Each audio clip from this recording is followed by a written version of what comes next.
به نام خدا. یونیت 7A از کتاب امریکن انگلیش فایل سطح 3 رو کار میکنیم. بخش اول هست پیج 64.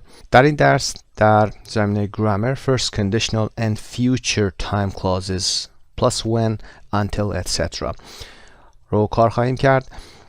بحث گرامرش شرطی نوع اول هست که با عبارت‌های زمانی آینده به کار میره. در همین درس یعنی یونیت 7 پارت B second conditional رو هم خواهیم داشت، یعنی شرطی نوع دوم. بنابراین در این درس در یونیت 7 ما شرطی نوع اول و دوم رو با هم یه مروری خواهیم کرد و مقایسه هم خواهیم داشت.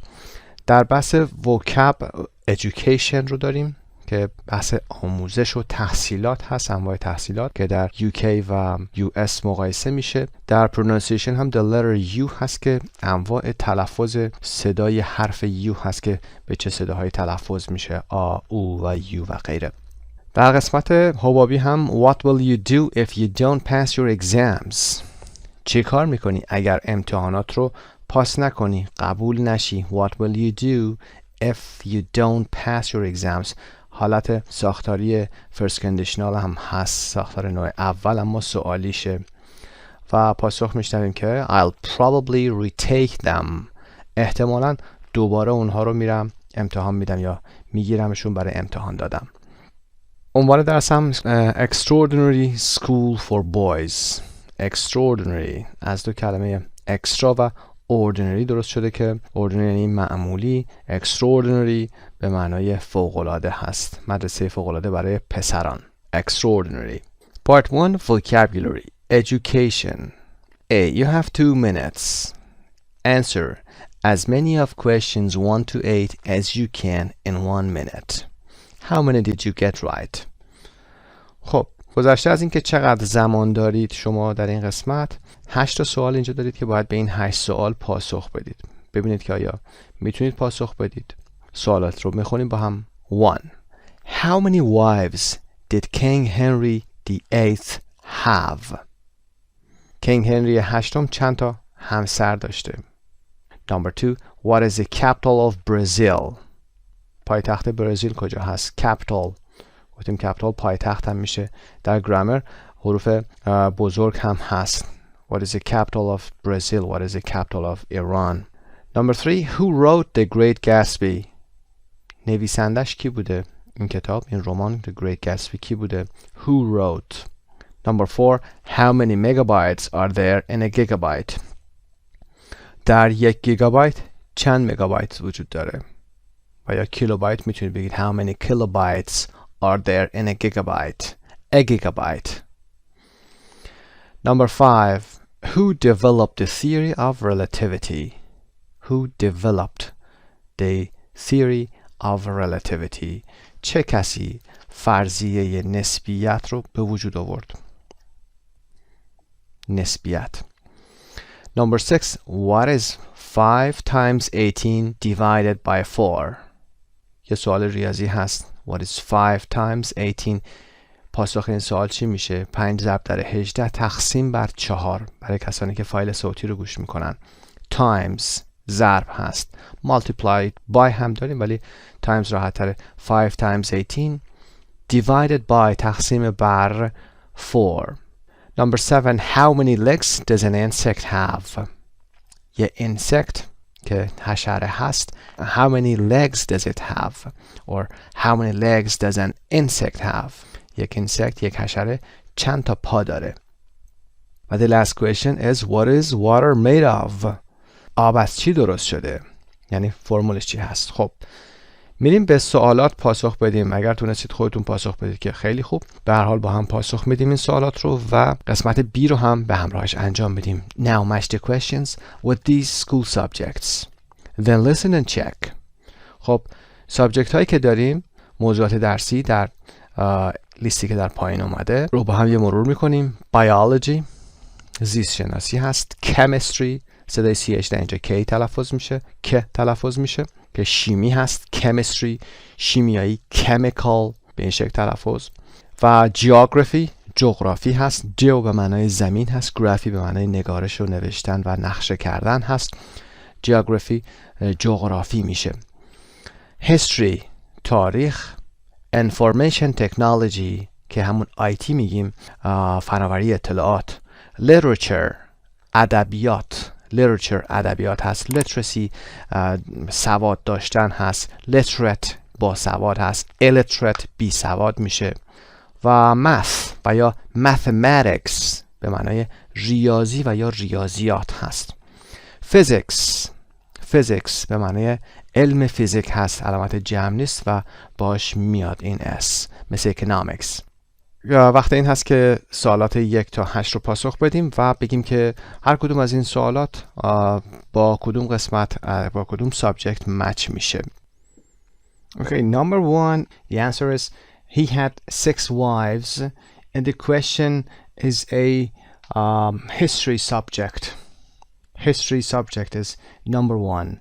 Number 2, what is the capital of Brazil? It's a question about geography. It is asking us about the capital of a country. The answer is Brasilia.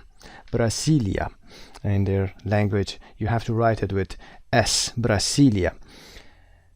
And number 3, who's the writer who wrote The Great Gatsby, which is a novel written by Scott Fitzgerald. Scott, S-C-O-T-T, Fitzgerald, F-I-T-Z-G-E-R-A-L-D, by Scott Fitzgerald, and it was written in 1925.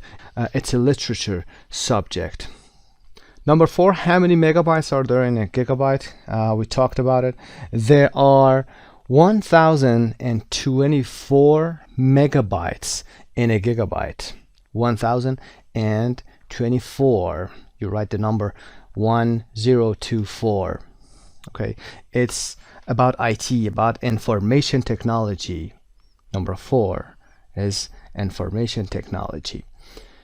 Number 5, who developed the theory of relativity? Relativity is called نسبیت in Farsi. Who developed this theory? Theory فرضیه هست. It's about physics. Physics, number 5.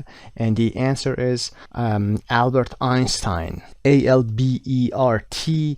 And Einstein is E-I-N-S-T-E-I-N. Number 6, as you can see, is about math or mathematics. Number 6. What is 5 times 18 divided by 4? The answer is 22 and a half. 22 and a half. 22 22 و 1/2 کنارش قرار میگیره و به این شکل خونده میشه. 22 and a half، یه عدد کسری که داشته باشید ترکیبی به این شکل خونده میشه. اگر هم بخواید به صورت اعشاری بنویسید، دسیمال بذارید، 22.5 is the answer. Number 7, how many legs does an insect have? The answer is 6. An insect has 6 legs. It's about the biology. زیست شناسی هست. Number 7. What is water made of? آب از چی تشکیل شده؟ آب از هیدروژن و اکسیژن. So we know that. Hydrogen and oxygen. How do we write hydrogen? H-Y-D-R-O-G-E-N. And oxygen. O-X-Y-G-E-N. So hydrogen and oxygen make water, which is a chemistry subject. با هم باید بریم به page 161 vocabulary bank. در مورد education هست، تحصیلات یا آموزش. وبسایت مجموعه زبان ایرانی.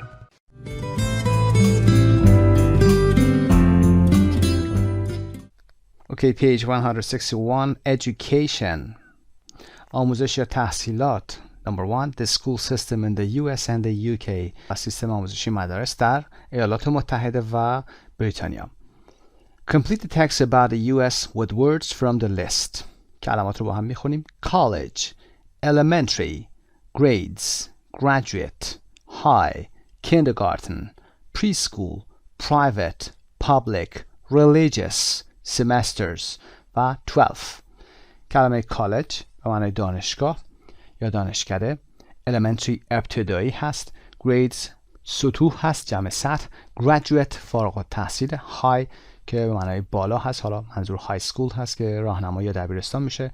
کیندرگارتن، تلفظ دقت داشته باشید، گاردن نیست، گارتن یک کلمه آلمانی هست، اومده مدرسه مهد کودک هست. پری سکول پیش دبستانی، پری سکول پیش و دبستانی. پرایوت مدرسه خصوصی هست. پابلیک عمومی هست یا همون ملی یا سراسری. ریلیجیس یعنی مذهبی، صفت هست religious. religion مذهب. semesters که ترم هست و یا ترم ها، اینجا جمع بسته شده. 12 عدد ترتیبی. ordinal هست به معنای 12. میریم متن رو با هم بخونیم. In the US many children start their education between the ages of 2 and 4 in preschool. بسیاری از بچه ها تحصیلاتشون رو یا آموزششون رو بین سنین 2 و 4 در پریسکول که پیش دبستان هست شروع میکنن. Once a child turns 5, he or she enters the US school system, which is divided into 3 levels. Once a child turns 5 یعنی زمانی که یه بچه به 5 سالگی میرسه. turns 5 وارد 5 سالگی میشه، اون حالا پسر یا دختر وارد سیستم آموزشی مدرسه ایالات متحده میشه که which is divided، which به سیستم برمیگرده که تقسیم میشه به divided into 3 levels، به 3 سطح تقسیم میشه. elementary school که مدرسه ابتدایی هست. middle school که مدرسه متوسطه هست. sometimes called junior high school که گاهی وقتا junior high school هم گفته میشه. و high school 3 لول داره، قسمت ابتدایی، قسمت متوسطه و قسمت های سکول که دبیرستان هست. اون قسمت متوسطه رو جونیور های سکول هم میگن، یعنی بخشی از های سکول اما جونیور هست، یعنی اصلیش نیست. In almost all schools at these levels, children are divided by age groups into grades. تقریبا در همه مدارس در این سطوح بچه‌ها بر حسب گروه‌های سنی به سطوح مختلف تقسیم میشن. Divided by age groups into یعنی به این سطوح تقسیم میشن. The youngest children begin in kindergarten followed by first grade. کوچکترین بچه ها با kindergarten یا همون مهد کودک شروع میکنن که followed by first grade هست، یعنی به دنبالش گرید اول یعنی کلاس اول میاد. And continue until 12th grade و تا سطح کلاس 12 یا کلاس 12 ادامه میدن. The final year of high school که سال آخر high school هست، دبیرستان هست. The school year is divided into 2 semesters. سال تحصیلی تقسیم به 2 ترم میشه. semesters جمع هست. First semester and second semester. Most US schools, about 75%, are public schools. اغلب مدارس ایالات متحده که تقریبا 75% هست public school هستن، مدارس سراسری هستن یا ملی هستن. Which means they are supported by US tax dollars and education is free. به این معنا هست که این که میگیم public school به این معنا هست که پشتیبانشون دلارهای مالیاتی ایالات متحده هست و education is free و تحصیلات هم رایگان هست. The other 25% are private schools. بقیه 25% مدارس private school هستن، مدارس خصوصی هستن. Where parents have to pay که در اونها والدین باید پول بدن. Many of these schools are religious schools. بسیاری از این مدارس religious school هستن، مدارسی هستن که مذهبی هستن. Where the teachers may be priests or nuns که معلم ها در اونها یا پریست هستن یعنی کشیش مرد هستن و یا نان هستن که راهب هست، البته جمعشون رو آورده priests or nuns. If you want to go to college you have to apply. اگر میخواید برید به دانشگاه باید apply بکنید. You have to apply. apply یعنی درخواست بدید. Admission depends on high school grades. پذیرشتون بستگی داره به high school grades، نمرات سطح دبیرستانتون. College aptitude test scores که نمرات آزمون استعداد هست و یا آزمون ورودی دانشگاه college aptitude test و extracurricular activities که فعالیت‌های فوق برنامه‌ای هست. A person who completed college and has learned a degree is called a college graduate. کسی که کالج رو تمام میکنه یا تمام کرده و یه دیگری هم گرفته، مدرکی هم گرفته is called a college graduate. یک فارغ التحصیل دانشگاه خونده میشه graduate. graduate هم که verbش هست. college graduate, graduates. در قسمت B هم که for 3 هست listen and check. گوش کنید حتما این متن رو و بعد بیایید این متن رو حتما با صدای بلند بخونید این متن رو. Complete the text about the UK with the words from the list. کلماتی که در پایین میبینیم در مورد UK هست. boarding, head, nursery, primary, pupils, secondary, terms, university که به معانیشون هم در خود متن میرسیم. In the UK در در بریتانیا children start primary school when they are 5. مدرسه ابتدایی رو primary school میگیم در UK وقتی که 5 سالشون هست شروع میکنن. Before that many children go to nursery school. قبل از اون هم بسیار از بچه ها به nursery school میرن که همون kindergarten هست یعنی مدرسه کودکستان هست nursery. From 11 to 18 children go to secondary school. از سن 11 سالگی تا 18 سالگی هم بچه ها به secondary school میرن. Some children go to boarding schools where they study, eat and sleep. بعضی از بچه ها هم به boarding schools میرن که مدارس شبانه روزی هست که در اونجا اونا تحصیل میکنن، غذا میخورن و میخوابن. boarding school هست. School children are usually called pupils, not students, which only refers to people who are at university. بچه‌ای که در مدرسه هستن معمولا بهشون pupils گفته میشه. P-U-P-I-L-S برای کسانی که به فایل صوتی گوش میکنن. Not students که students هم در دانشگاه گفته میشه. به دانشجوها گفته میشه student. University گفته میشه students. And the person who is in charge of a school is called a head teacher. و کسی هم که مسئول مدرسه هست یعنی مدیر مدرسه head teacher گفته میشه. The school year is divided into 3 terms. سال مدرسه یا سال تحصیلی هم به 3 ترم تقسیم میشه که term گفته میشه. term T-E-R-M. Higher education is often called university. تحصیلات عالیه هم که اغلب higher education university گفته میشه. دانشگاه گفته میشه. کالج در UK به آموزشگاه های خاص گفته میشه. و اگر منظور دانشگاه رو بخوام برسونیم در UK باید بگیم university، اما در امریکن میتونیم بگیم college و یا university. خب قسمت listen and check رو هم برای 404 داشته باشید. Cover both texts with a partner. Try to remember the different types of school starting from the lowest level in both countries. شروع بکنید برای خودتون و یا دوستتون توضیح بدید که در هر کدوم از این کشورها آموزش به چه شکلی هست. در امریکا به این شکل هست که elementary school دارن، high school دارن. high school خودش 2 قسمت junior high school هست و خود high school و بعدش به college میرن. برای college رفتن هم باید apply بکنید و admissionتون depends on چه چیزی هست. high school grades دارید و یا college aptitude test scores دارید. به این شکل و برای UK هم همینطور بگید که خب قبلش nursery میرن و بعد primary و بعد secondary. اما میریم قسمت پایین برای verbs. Complete the text with a verb from the list. فعل ها رو با هم میخونیم. behave, be punished. صدای ت دقت داشته باشید. be punished, be suspended, cheat تقلب کردن, fail, pass, study, take or do که برای امتحان میخواد بگه. Number 1. Discipline is very strict in our school. انضباط در مدرسه ما خیلی سختگیرانه هست. is very strict. Discipline انضباط. If students behave badly اگر دانش آموزان بد رفتاری بکنن یعنی کارهای بدی انجام بدن، به عنوان مثال if they cheat on an exam در یک امتحانی تقلب بکنن. to cheat on an exam یادتون باشه به این شکل گفته میشه. they will probably be punished احتمالاً punished میشن، تنبیه میشن.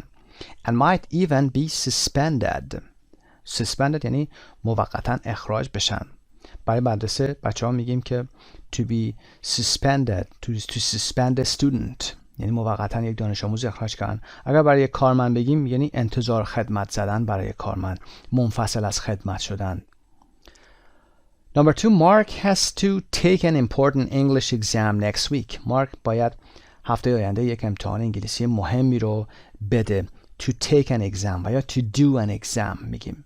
He hopes he'll pass. اون امیدواره که پاس میکنه، قبول میشه. But he hasn't had much time to study. اما زمان زیادی برای استادی نداشته، مطالعه نداشته. So he's worried that he might fail. بنابراین اون نگرانه که ممکنه یا شاید فیل بکنه، رد بشه، قبول نشه. He might fail.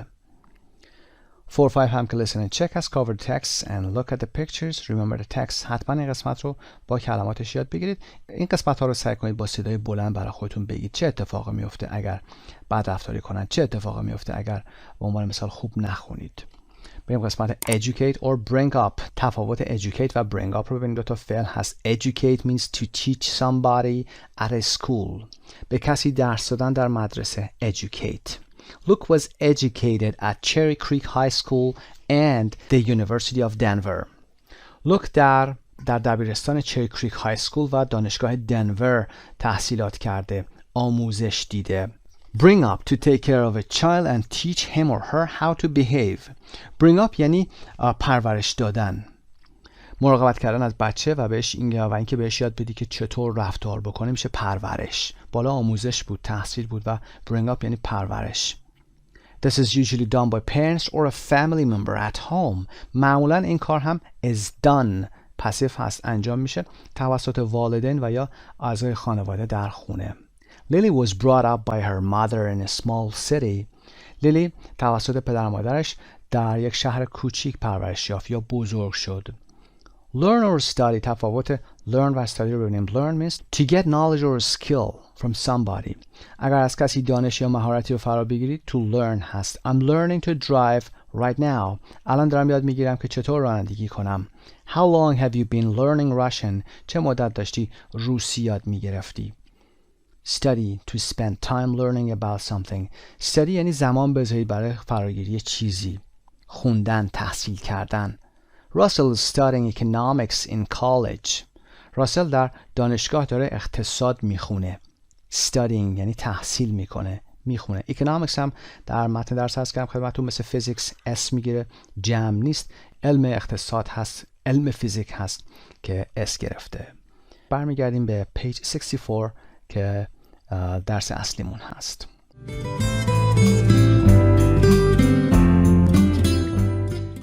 در ادامه در این قسمت pronunciation و speaking داریم.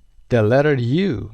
The letter U is usually pronounced U, for example, usually, or for example, lunch, and sometimes U, for example, true, or like put. حرف U رو میدونید چند حالت تلفظ داره. معمولا صداهای U یعنی آی کوتاه، او بلند و او کوتاه داریم. یو مثل usually و یا university، مثل lunch، مثل but و مثل او که true، boot و از این قبیل هست و صدای او کوتاه put، foot به این شکل. خب میریم قسمت A. Put the words in the correct column. میدونید که به چه شکل باید این قسمت رو انجام بدید.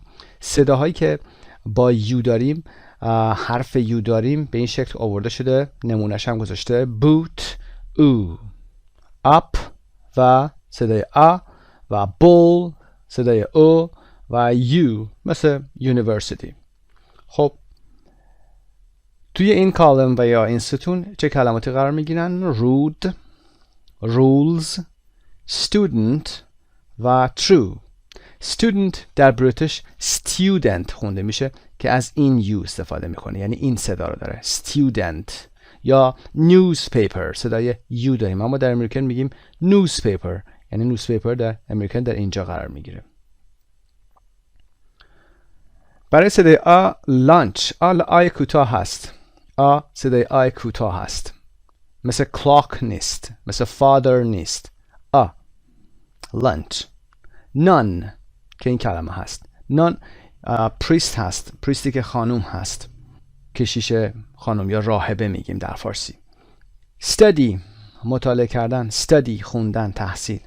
subject موضوع like school subject. و صدای او کوتاه full.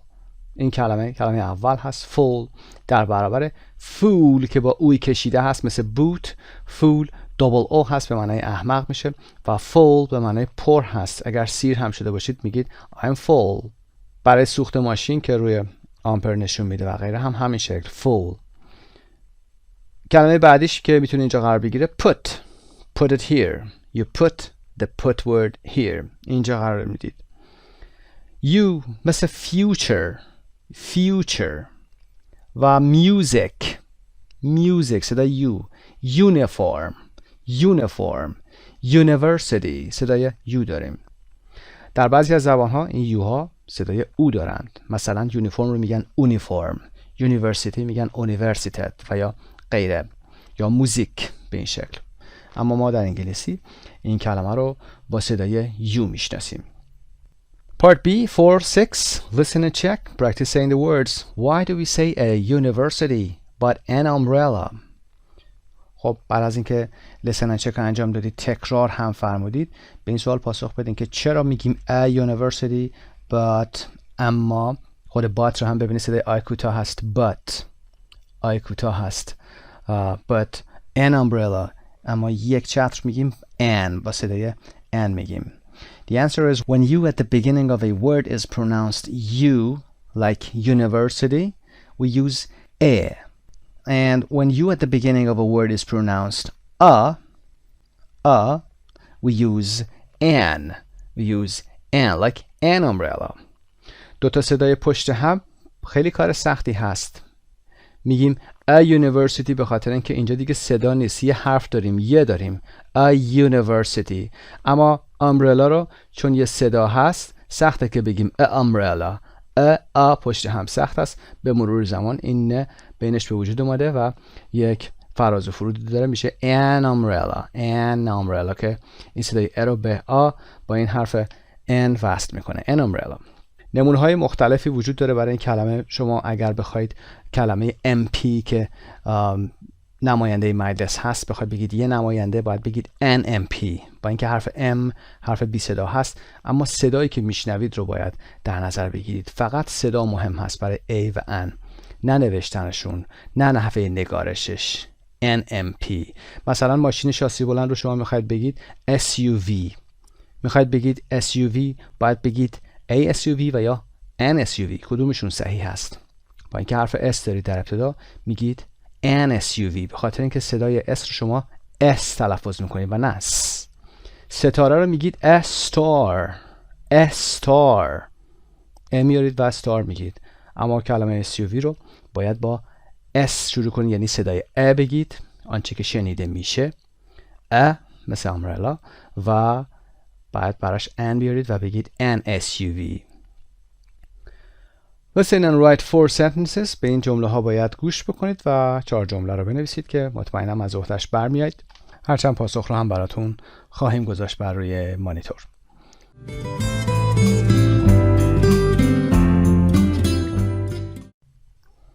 Part D.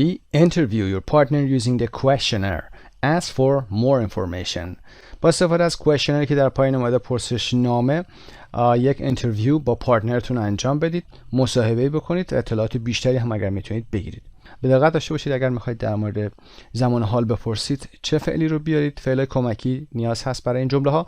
و اگر برای زمان گذشته میخواید بپرسید چه فعلی رو بیارید، نمونهش your education تحصیلات شما هست. what kind of high school میخواید بگید، به عنوان مثال اون یک graduate هست، فارغ التحصیل شده هست، دیگه باید از زمان گذشته استفاده کنید و میگید what kind of high school did you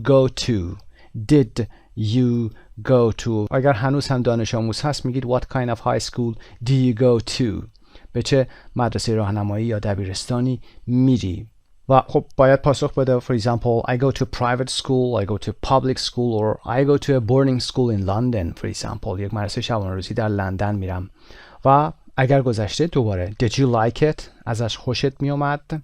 اگر زمان حال هست did you like it، yes I do, I like it, or yes I did, or no I didn't like it at all, it was boring. و how many students زمان حال are there in each class، چند تا دانش آموز در هر کلاس هست. How many students were there in each class? Do you think it was the right number? Do you think it is the right number? آیا فکر میکنید این عدد درست هست؟ و how much homework did you usually have؟ معمولا چقدر تمرین داشتید؟ تمرین خونه. how much homework، یادتون باشه homework جمع بسته نمیشه، uncountable hast. how much homework did you have؟ how much homework do you usually have؟ بسته به زمانتون. Do you think it is too much or did you think it was too much؟ فکر میکنید که این خیلی زیاده یا فکر میکردید که این خیلی زیاد بود؟ بسته به زمان. Yes, I think it was too much. We used to get bored with all those reading and writings and like that. Do you have to wear a uniform؟ اگر زمان حال هست آیا باید یونیفرم بپوشید؟ Do you have to رو کار کردیم، به چه شکل تلفظ میکنیم، معناش چی هست؟ آیا باید یک یونیفرم بپوشید یا یونیفرم باید بپوشید؟ و گذشته did you have to wear a uniform? For example, yes, we had to wear a uniform. We didn't like the uniform. It was, for example, tight. It was rough, like this. Did you like it?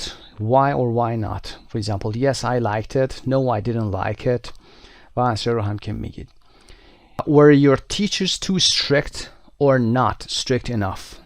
Were your teachers too strict? آیا معلمان شما خیلی سختگیر بودن؟ Or not strict enough. آیا به اندازه کافی سختگیر نبودن. Why? What kind of discipline did they use? از چه نوع دیسیپلینی استفاده میکردن، از چه نوع نظمی، از چه نوع مقرراتی استفاده میکردن. Did students behave well? Or do the students behave well? آیا دانش آموزان خوش رفتارن یا خوب رفتار میکنن و یا میکردن، بستگی به زمانی که دارید استفاده میکنید. And which subjects were you good and bad at? در گذشته I was good at, for example, languages. I was bad at math. I was good at geography. I was good at chemistry. Or I am good at. اگر زمان حال هست. Which is your best and worst subject? و یا which was your best and worst subject? For example, chemistry was my best subject. Or history was my worst subject. بهترین و بدترین هست. نمونه ای رو هم در پایین آورده. What kind of high school did you or do you go to؟ از نمونه سوال اول هست. حتما این نوع تمرین رو انجام بدید. اگر تنها هم هستید به همین شکلی که عرض کردم بپرسید از خودتون، پاسخ بدید در مورد تحصیلات، بک‌گراندتون، هر کجا از شما سوال بشه معمولا از همین نوع سوالات خواهد اومد. میریم پیج 65 ادامه درسمون. Part 3 Listening. خب یک بخش listening داریم. بخش اولش رو با هم میخونیم و بعدا هم به پارت های listeningش گوش خواهیم کرد. Gareth Malone first made his name on TV as a choir master in The Choir, a series in which he brought together all kinds of different people who had never sung before and turned them into accomplished singers. Gareth Malone که اسم این معلم هست. First made his name. To make your name means to become well known or famous. یعنی معروف کردن خودتون، اسمتون رو به عنوان یک آدم معروف ثبت بکنید. First made his name یعنی اولین بار به این شکل معروف شد on TV در تلویزیون. یه مثالی هم بزنیم. For example, she made her name in politics. اون در پالیتیک، در سیاست اسمش معروف شد. For example, as a powerful public speaker به عنوان یک سخنگوی عمومی قدرتمند. Powerful speaker. You make your name, for example, in your school. خودتون رو مشهور میکنید. As a choir master رهبر گروه کور هست، گروه موسیقی هست. choir تلفظ میشه. choir master که رهبر اون گروه هست. In the choir اسم اون برنامه The Choir بوده. A series in which he brought together در یک سریال بوده، یک سری برنامه بوده که در اون he brought together as bring together هست means collect، جمع آوری کردن. All kinds of different people، انواع مختلف آدم ها رو جمع کرده بود. All kinds انواع. Who had never sung before. خب چند تا موضوع داریم در اینجا. Who ضمیر موصولی. کدوما؟ این آدما، کسانی که had never sung گذشته بعید هست past perfect. had sung خوانده بودن یا آهنگرود یا ترانه خواندن. never منفیش کرده. هرگز آوازی نخونده بودن. sang song قسمت سوم هست. before قبلا هیچ آوازی یا ترانه نخونده بودن و turn them into accomplished singers و اونها رو تبدیل کرد به خواننده های آموزش دیده یا قهار. accomplished singers. turn them into تبدیلشون کرد به. last April Gareth took on what was maybe an even bigger challenge. آوریل گذشته Gareth که همین تیچر هست took on فعل take on هست یعنی accept a responsibility for example پذیرفتن چیزی یک مسئولیتی رو پذیرفتن to take on. What was maybe an even bigger challenge چالشی رو که حتی از چالش های گذشته بزرگتر بود رو accept کرد پذیرفت. He became an elementary school teacher for a quarter.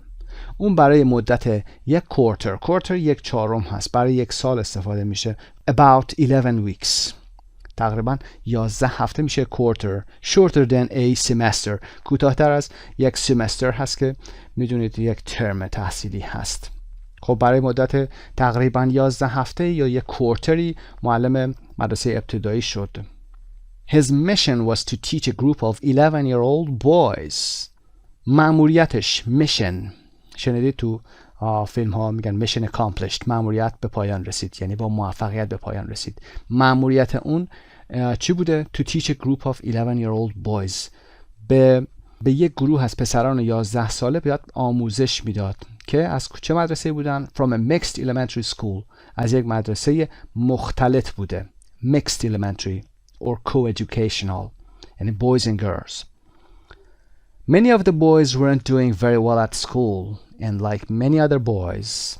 بسیار از این پسران of the boys وقتی میگیم یعنی این پسران the boys مشخصه این پسرانی که داریم در موردشون صحبت میکنیم در مدرسه خیلی نمرات خوبی نمی آوردن. weren't doing very well. My brother isn't doing very well at school. برادر من وضع خوبی تو مدرسه نداره لحاظ درسی for example. Like many other boys مثل خیلی از پسران دیگه they were a long way behind. اونها خیلی عقب بودند. The girls in reading and writing توی زمینه خوندن و نوشتن از دخترها the girls یعنی همون دختران اون مدرسه خیلی عقب بودند. They were a long way behind. The result is Gareth Malone's Extraordinary School for Boys, a 3-part TV series. خب نتیجه این کار این چالش چی شده؟ Gareth Malone's Extraordinary School for Boys مدرسه فوق‌العاده گرث ملون برای پسرها که یه سریال 3 قسمته تلویزیونی هست یا یک مجموعه 3 قسمته تلویزیونی هست. پارت A در پارت A هم که متن رو که خوندیم به ما معرفی میکنه و in your country are boys usually behind girls in reading and writing. در کشور شما هم آیا پسرها معمولا در خوندن و نوشتن از دخترها عقب هستن؟ خب بتونید نظر خودتون رو بگید yes or no و دفاع بکنید اگر آقا پسر هستید. و میریم قسمت B48. Listen to part 1 of a radio program about the experiment and answer the questions. پارت 1 یک رادیو پروگرام هست در مورد یک آزمایشی هست یک آزمونی هست حالات رو بهت پاسخ بدید. خب فایل 48 گوش کنید جدا از بحث ویدیو. قبل از اینکه ویدیو رو ادامه بدید فایل 48 رو حتما گوش کنید. بعد از اون به فایلی که با اسکریپتش هست یعنی با متنش هستم نگاه کنید. بعد با هم به سوالات میرسیم و به اونها پاسخ خواهیم داد. 4.8 Part 1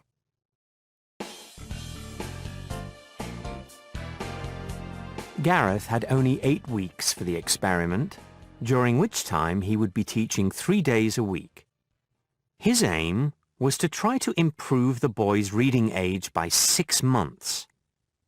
On the other 2 days, the boys would have normal classes with the girls. His plan was based on his own experience of being a learner, and from talking to educational experts. He had 3 main principles. First, that it was essential to make the work feel like play. If I can do that, the boys will learn, said Gareth. The second principle was competition.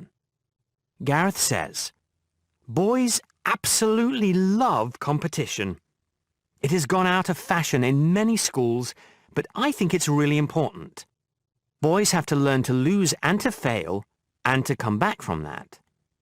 If you've never done that until you go for your first job interview and don't get the job, then you've got a problem.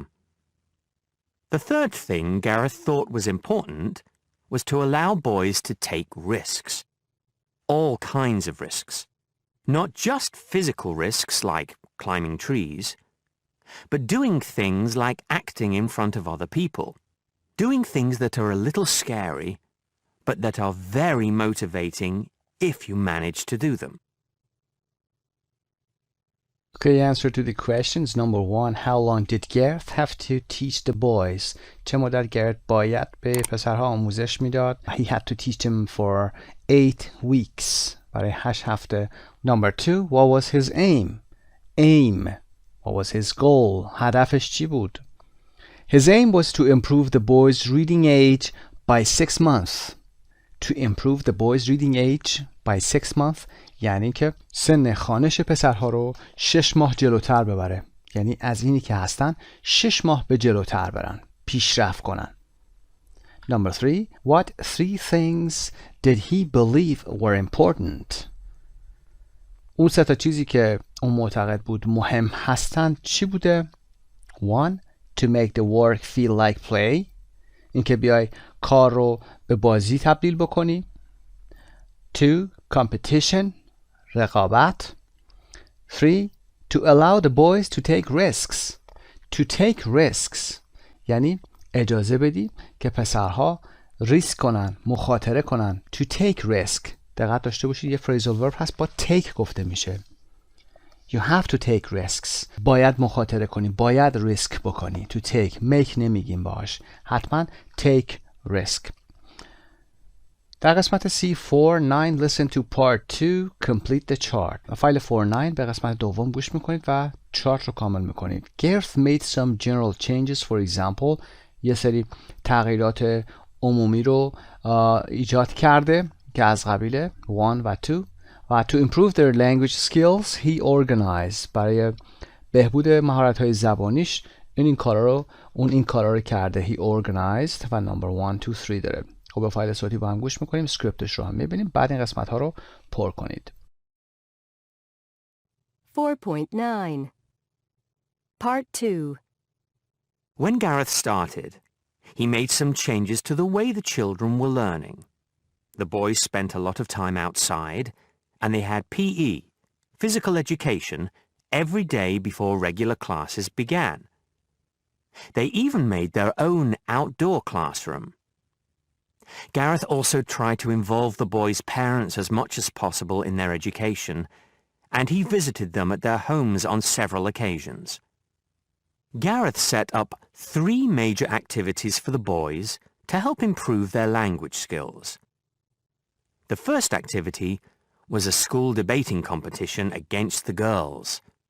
The topic that the children had to debate was computer games should be banned. When they started to prepare for the debate, the boys weren't very enthusiastic. But soon, they started to get more involved. In the end, the girls won the debate.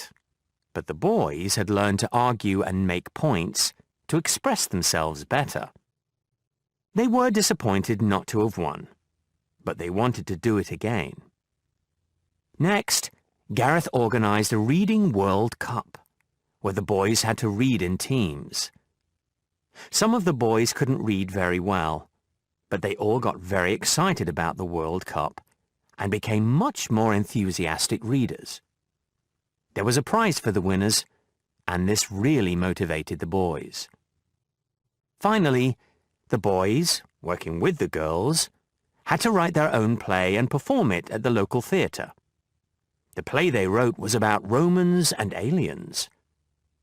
All the children, boys and girls, worked really hard, and although some of them felt very nervous before they performed the play, it was a great success, and the boys especially were thrilled. Gareth said afterwards, "It was a risk, and it was scary, but it was good scary."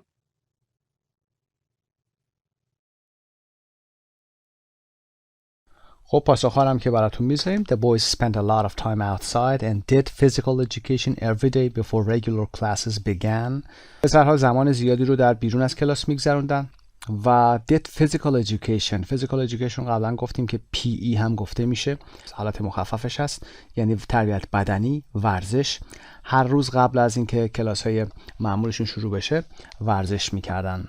و قسمت 2 هم که Gareth tried to involve the boys' parents as much as possible in their education. سعی کرد گرفت که والدین پسرها رو هم تا جایی که ممکنه در تحصیلاتشون درگیر کنه یا وارد کنه. to involve them as much as possible تا حد امکان. برای قسمت دوم هم number 1 a school debating competition. school debating debate مناظره هست. school debating competition یه رقابت مناظره‌ای در مدرسه هست که میان به بحث میذارن هر موضوعی رو. و number 2 a reading world cup. یه جام جهانی ریدینگ رو گذاشته اونجا، خوندن هست، ریدینگ مطلب هست. number 3 a play that the boys and girls had to both write and perform. یه نمایشنامه، play اینجا به معنای نمایشنامه هست که هر دو گروه پسرها و دخترها باید می نوشتن و پرفورمش میکردن، یعنی اجرا میکردن. had to both write and perform. هم باید می نوشتن و هم اجراش میکردن اون نمایشنامه رو. Listen again how successful were the 3 activities. دوباره گوش کنید و ببینید که این 3 فعالیت چقدر موفق بوده. Part D, listen again. How successful were the 3 activities. این 3 فعالیت چقدر موفق بوده. The school debating competition. The boys lost, but they wanted to do it again. خب اون رقابت مناظره مدرسه، در اون پسرها باختن. The boys lost, but they wanted to do it again. اما خواستن که دوباره این کار رو انجام بدن. The reading world cup. اون world cup یا جام جهانی خوندن. This really motivated the boys. Motivate. M-O-T-I-V-A-T-E. Motivate.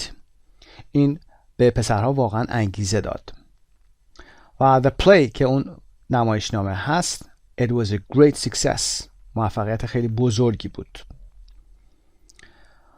و 4.10 در قسمت E. Now listen to part 3 to find out what the result of the experiment was. Did the boys reading improve? خب به قسمت سوم فایل گوش میکنیم و ببینیم که آیا ریدینگ پسرها واقعا improve داشته. Did the boys. دقت داشته باشید possessive S هست اینجا و علامت آپوستروف. دیگه S نیاز نداریم چون پسران جمع هست، فقط یه آپوستروف میذاریم اینجا و نشون میدیم که مالکیت بعدی وجود داره. چه چیزی؟ boys reading. خواندن پسران. به فایل صوتی حتما مجزا گوش کنید، بعد ویدیو رو پلی کنید و اسکریپتش رو هم ملاحظه بفرمایید و بعد پاسخ این سوال. 4.10 Part 3 The boys had a great time with Gareth as their teacher. But at the end of the 8 weeks, had their reading really improved? In the last week of the quarter, they had to take their national reading exams. The exams were independently marked, and when the results were announced, the boys had made great progress. All of them had improved by 6 months, and some of them had advanced the equivalent of 2 years in just 8 weeks. Okay. Did the boys reading improve? آیا خوندن پسرها بهبود پیدا کرد؟ All the boys reading had improved by 6 months, and some of them had advanced the equivalent of 2 years. ریدینگ همه پسرها پیشرفت کرده بود. had improved by 6 months. برای 6 ماه پیشرفت کرد، یعنی 6 ماه جلو رفت. و بعضی از اونها had advanced پیشرفت کرده بودند. advanced به معنای پیشرفت کردن هست. verbش هست had advanced past perfect. The equivalent of 2 years معادل 2 سال پیشرفت کردن. یعنی اگر for example third grade بودن به اندازه 5th grade دیگه میدونستن. بریم قسمت F. What do you think of Gareth's ideas? Do you think they are appropriate for girls? Are any of them used in your country? خب نظرتون رو میتونید بگید. نظرتون در مورد ایده های گرث چی هست؟ اون 3 قسمتی رو که اوورود گفته بود و یا اینکه فکر میکنید برای پسران هم مناسب هست و اینکه آیا هیچ کدوم از این ایده ها در کشور شما هم مورد استفاده قرار میگیره یا خیر.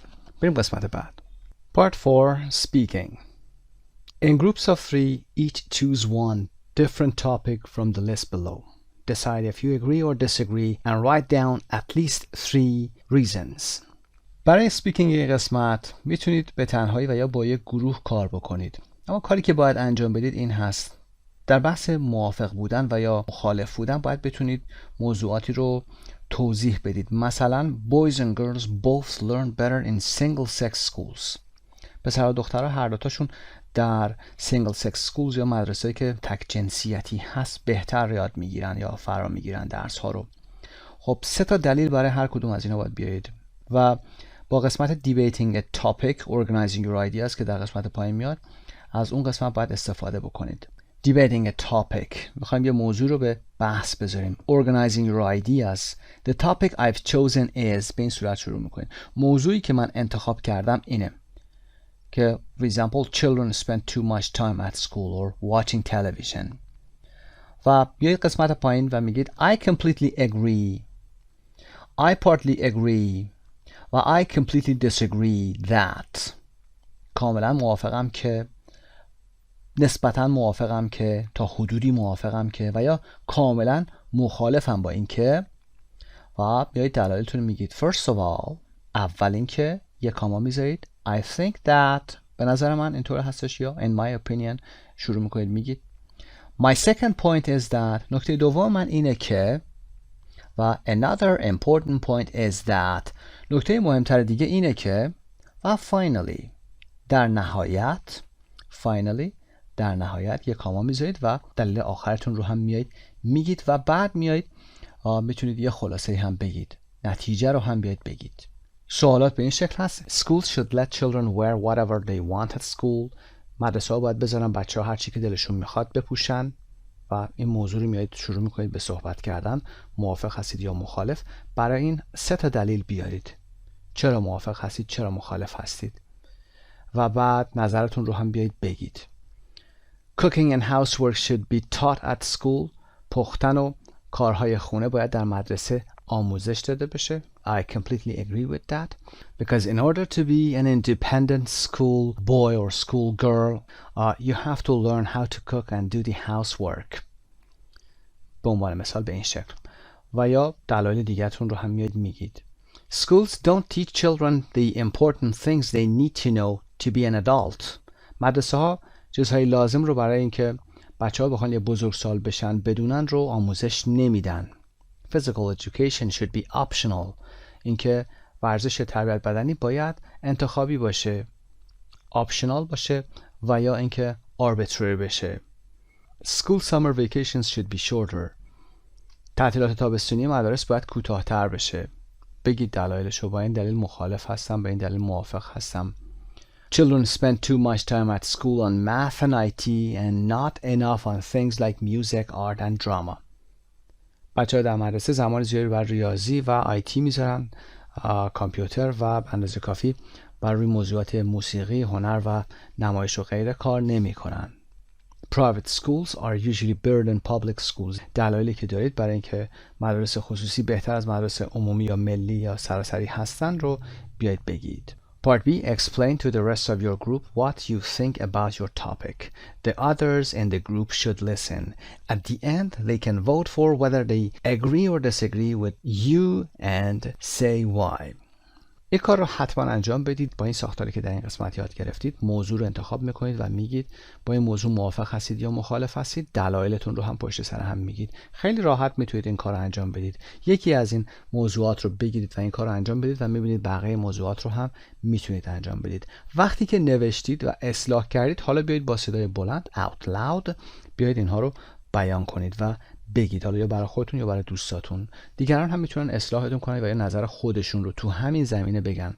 اگر با دوستانتون هستید سوالات مشترکی رو داشته باشید و بیایید اینها رو به مناظره یا دیبیت بذارید. پیروز و سربلند باشید. به نام خدا، فرامرزی هستم با دروس امریکن انگلیش فایل سطح 3 Unit 7A page 66. 5. Grammar. First conditional and future time clauses plus when, until, etc. در این قسمت بحث گرامر رو داریم. First conditional که همون شرطی هست، شرطی نوع اول، شرطی نوع اول رو داریم و عبارتهای زمانی به علاوه when, until, unless و غیره که در این قسمت با هم کار خواهیم کرد. شرطی نوع اول رو میشناسید، در کتاب قبلی کار کردیم. در این درس یعنی 7A شرطی نوع اول رو کار میکنیم.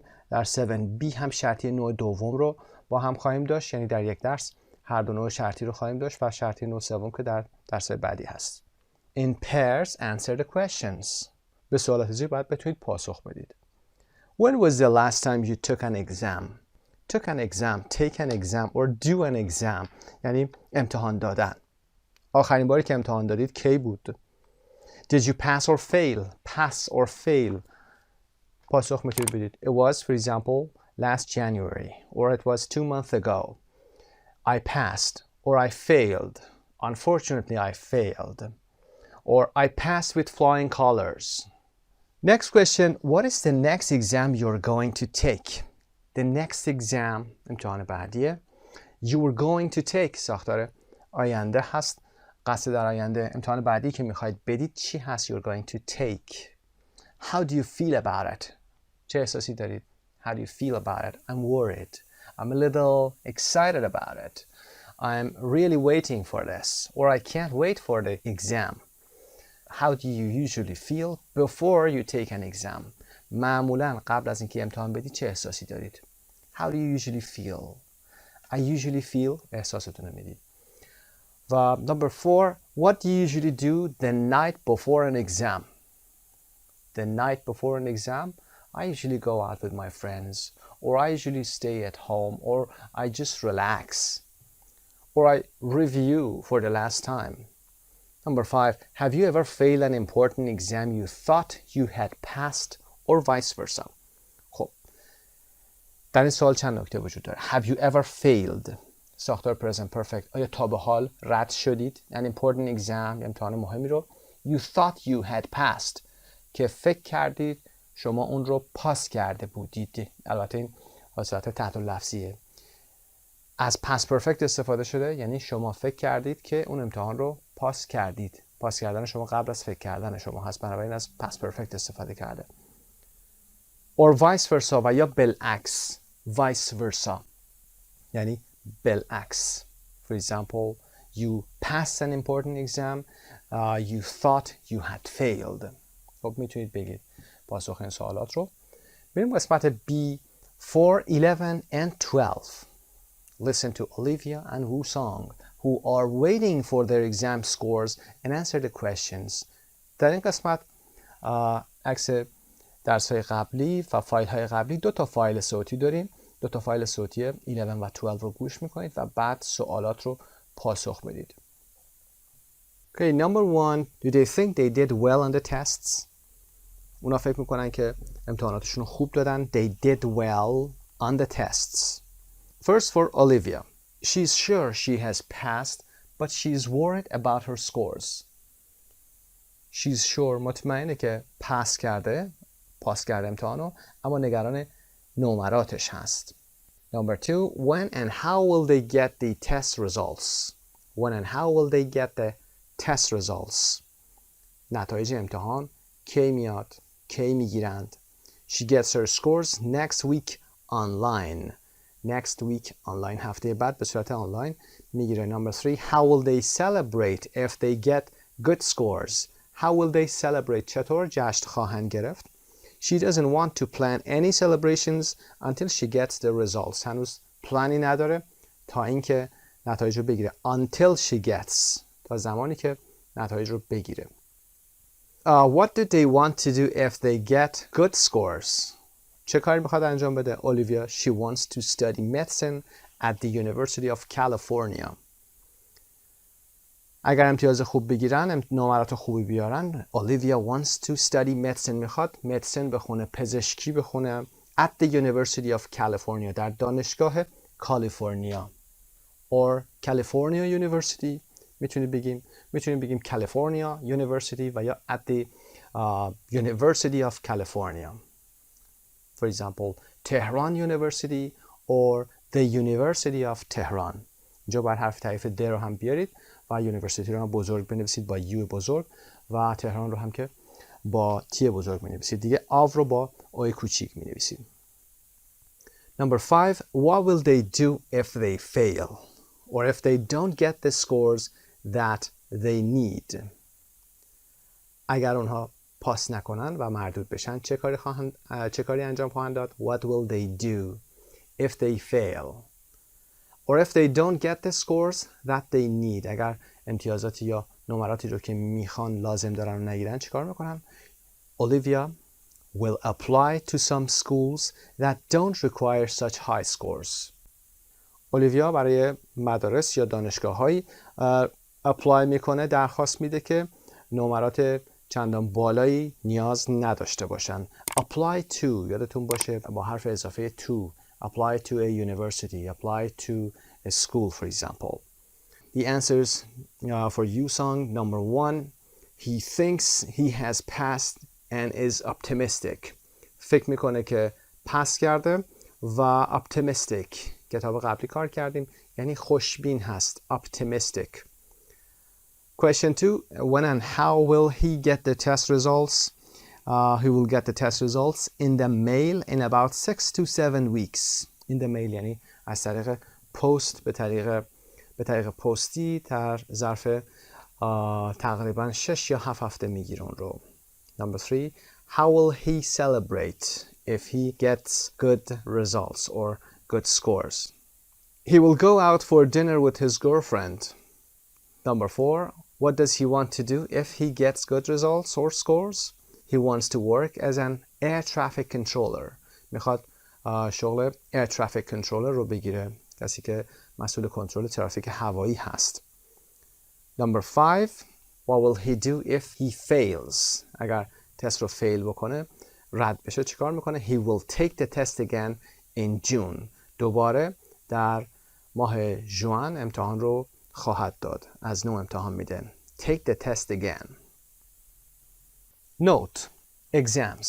Exam scores can be given as numbers, usually out of 10 or 100, or as letters A, B, C, etc. نمرات امتحان به صورت عددی و یا حروف میتونه اعلام بشه. معمولا اگر به صورت عددی باشه یا از 10 نمره داده میشه، یعنی از 1 to 10 دارید، یا به صورت 100 scores داده میشه که از 0 هست تا 100. و یا اینکه letter هست یعنی از حروف استفاده میشه، A, B, C و غیره داره. College grades are usually given in numbers out of 100. نمرات دانشگاه معمولا به صورت عددی و تا 100 داده میشه. High school grades are usually given in letter A+, A, A-, etc. نمرات دبیرستانی معمولا به صورت حروف، البته این سیستم A+, A و A- و غیره هست، یعنی A مثبت، A و A منفی هست. ممکنه شکل‌های دیگه هم داشته باشه، اما این مدل رو آورده، ممکنه که در بیشتر دبیرستان‌ها به این شکل باشه. برای اطلاعات بیشتر شما A هست و از A هست تا F که F عدد رد هست، نمره رد هست. هر کدوم از این حروف 3 حالت دارن، پلاس دارن و حالت نرمال دارن و حالت ماینس دارن. به عنوان مثال از حرف S شروع میشه که 100% هست، A plus 98 هست، A 95 هست و A minus 91 هست. برای F هم که عدد رد هست یعنی زیر 50 هست 48 داریم، F هم میشه 45 و F minus هم میشه 42. این هم نمونه اعداد. خب با ریزالتس و نمرات میریم سراغ قسمت C 413 که یک فایل صوتی است. Listen and complete the sentences. Number 1. حتما به فایل صوتی گوش کنید، قسمت های پایین رو پر بکنید و بعد در موردش صحبت خواهیم کرد. Number 1. They probably won't admit me. They probably won't admit me unless I get a 2100. احتمالاً they won't admit me. من رو نخواهند پذیرفت. به عنوان مثال یک دانشگاه هست یا مؤسسه هست. They won't admit me unless I get a 2100. یعنی مگر اینکه یا بجز اینکه من یک نمره یا امتیاز 2100 رو بیارم. 2100 21 رو می نویسید، 2 تا صفر میذارید. 2100 به چک خونده میشه. As soon as they are online, I'll look up my scores. به محض اینکه as soon as یعنی به محض اینکه the minute when I will look up my scores من تو اون لحظه نمراتم رو میرم پیدا میکنم. look up مثلا look up the new words in a dictionary. I don't want to plan any celebrations until I get the results. until تا زمانی که نمیخوام برنامه‌ای برای هیچ نوع جشنی داشته باشم تا اینکه نتایجم رو بگیرم. until I get the results. Number 4. If I don't get into a good college. اگر وارد یه دانشگاه خوب نشم my parents will kill me. والدینم منو خواهند کشت. Number 5. When they score the tests they will mail the results.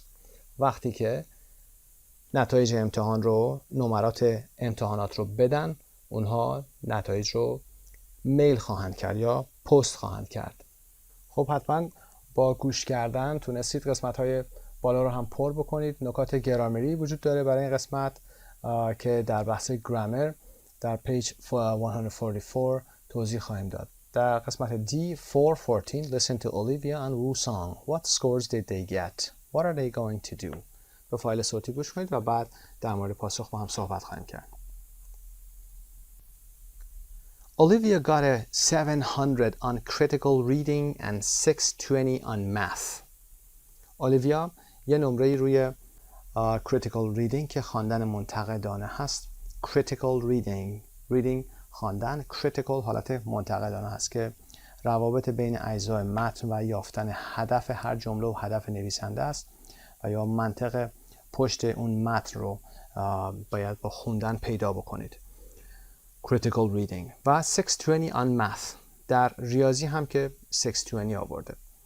She's going to wait and see if one of the universities will accept her.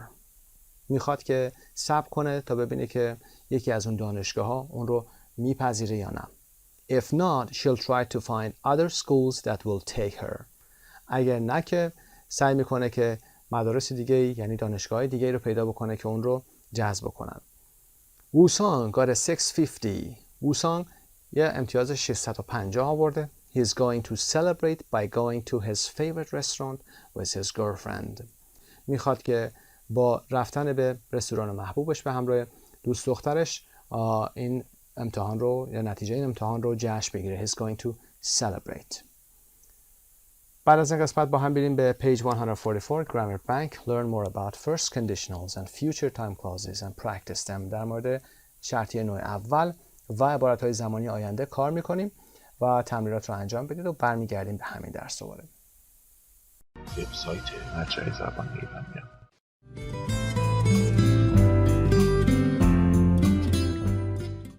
7A Grammar. First conditional and future time clauses plus when, until, etc. در گرامر 7A بحث first conditional داریم، شرطیه نوع اول، عبارت‌های زمانی آینده رو داریم با when, until, as soon as, before و غیره. ساختار شرطیه نوع اول رو دیگه میدونید. در قسمت اول در قسمت شرط if رو داریم به علاوه زمان حال، یعنی فعلمون زمان حال هست و در عبارت بعدی که جواب شرط هست will و یا won't به علاوه base form هست، یعنی فعل شکل base formش میاد. will برای جمله مثبت و won't برای جمله که منفی میخواد باشه. Number 1 If you work hard you will pass your exams. اگر سخت کار بکنید یا تلاش بکنید امتحاناتتون رو پاس خواهید کرد، قبول خواهید شد.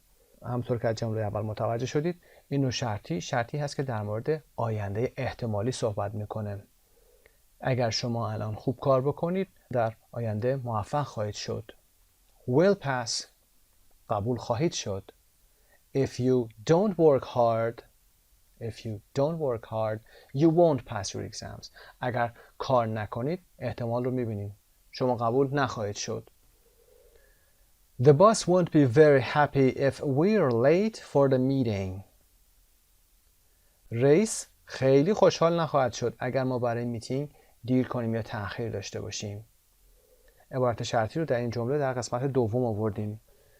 فرقی نداره، میتونیم بگیم if we're late for the meeting the boss won't be very happy. اما زمان نگارشش یادتون باشه اگر if یا عبارت شرطی رو در اول آوردید بعد از اینکه عبارت ifتون تمام میشه یک کاما بذارید.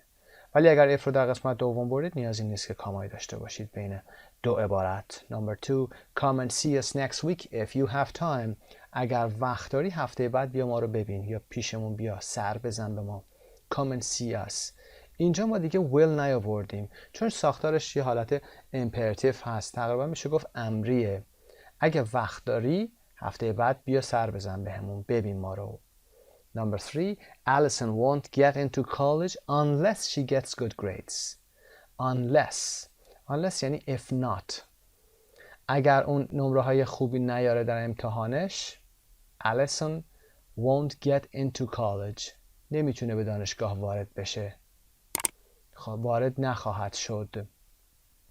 و یا I won't go unless you go too.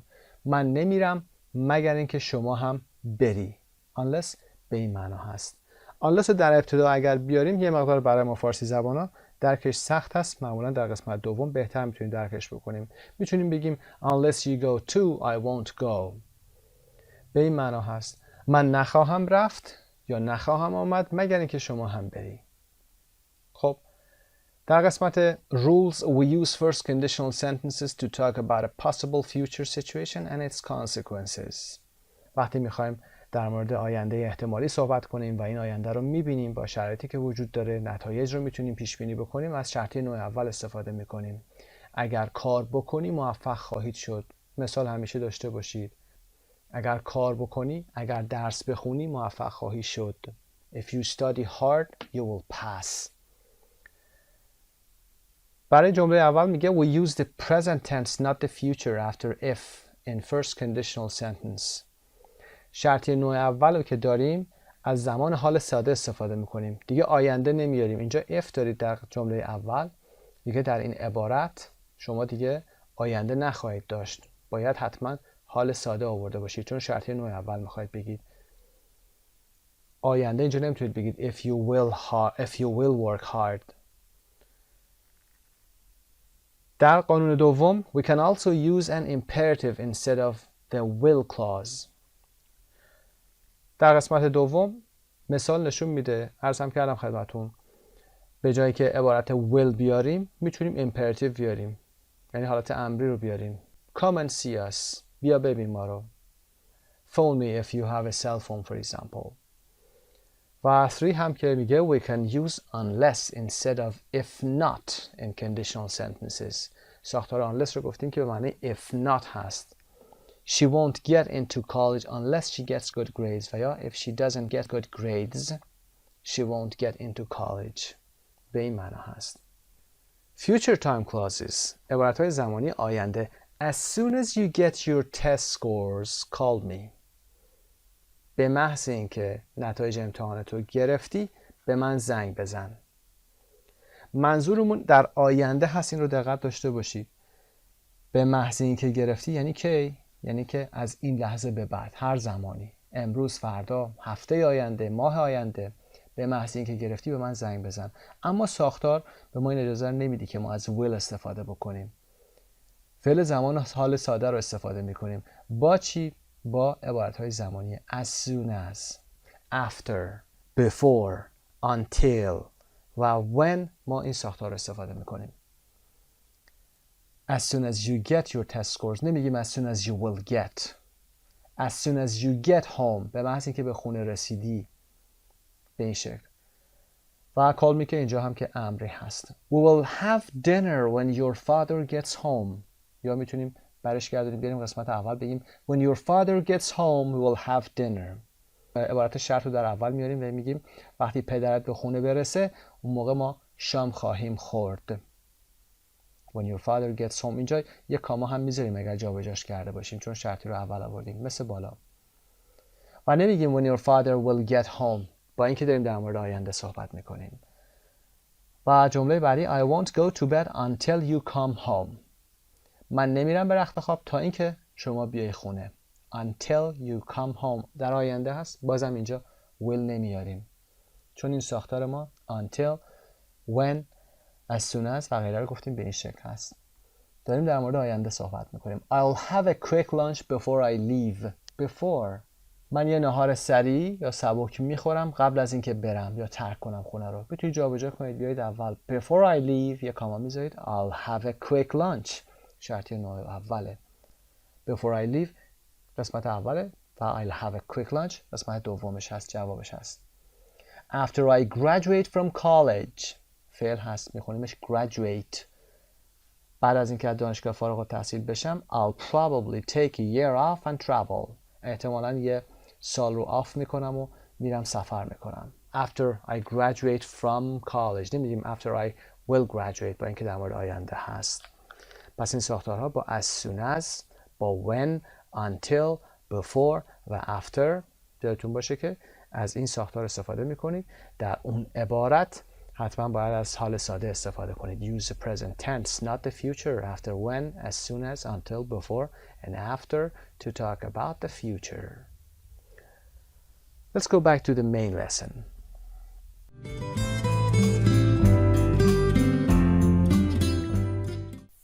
Part F. Ask and answer with a partner. Make full sentences. What will you do as soon as you get home? به محض اینکه به خونه برسید چه کار میکنید؟ What will you do as soon as you get home? What will you do if you don't pass your English exam? If I don't pass my English exam, I will retake it. What will you do when this class ends?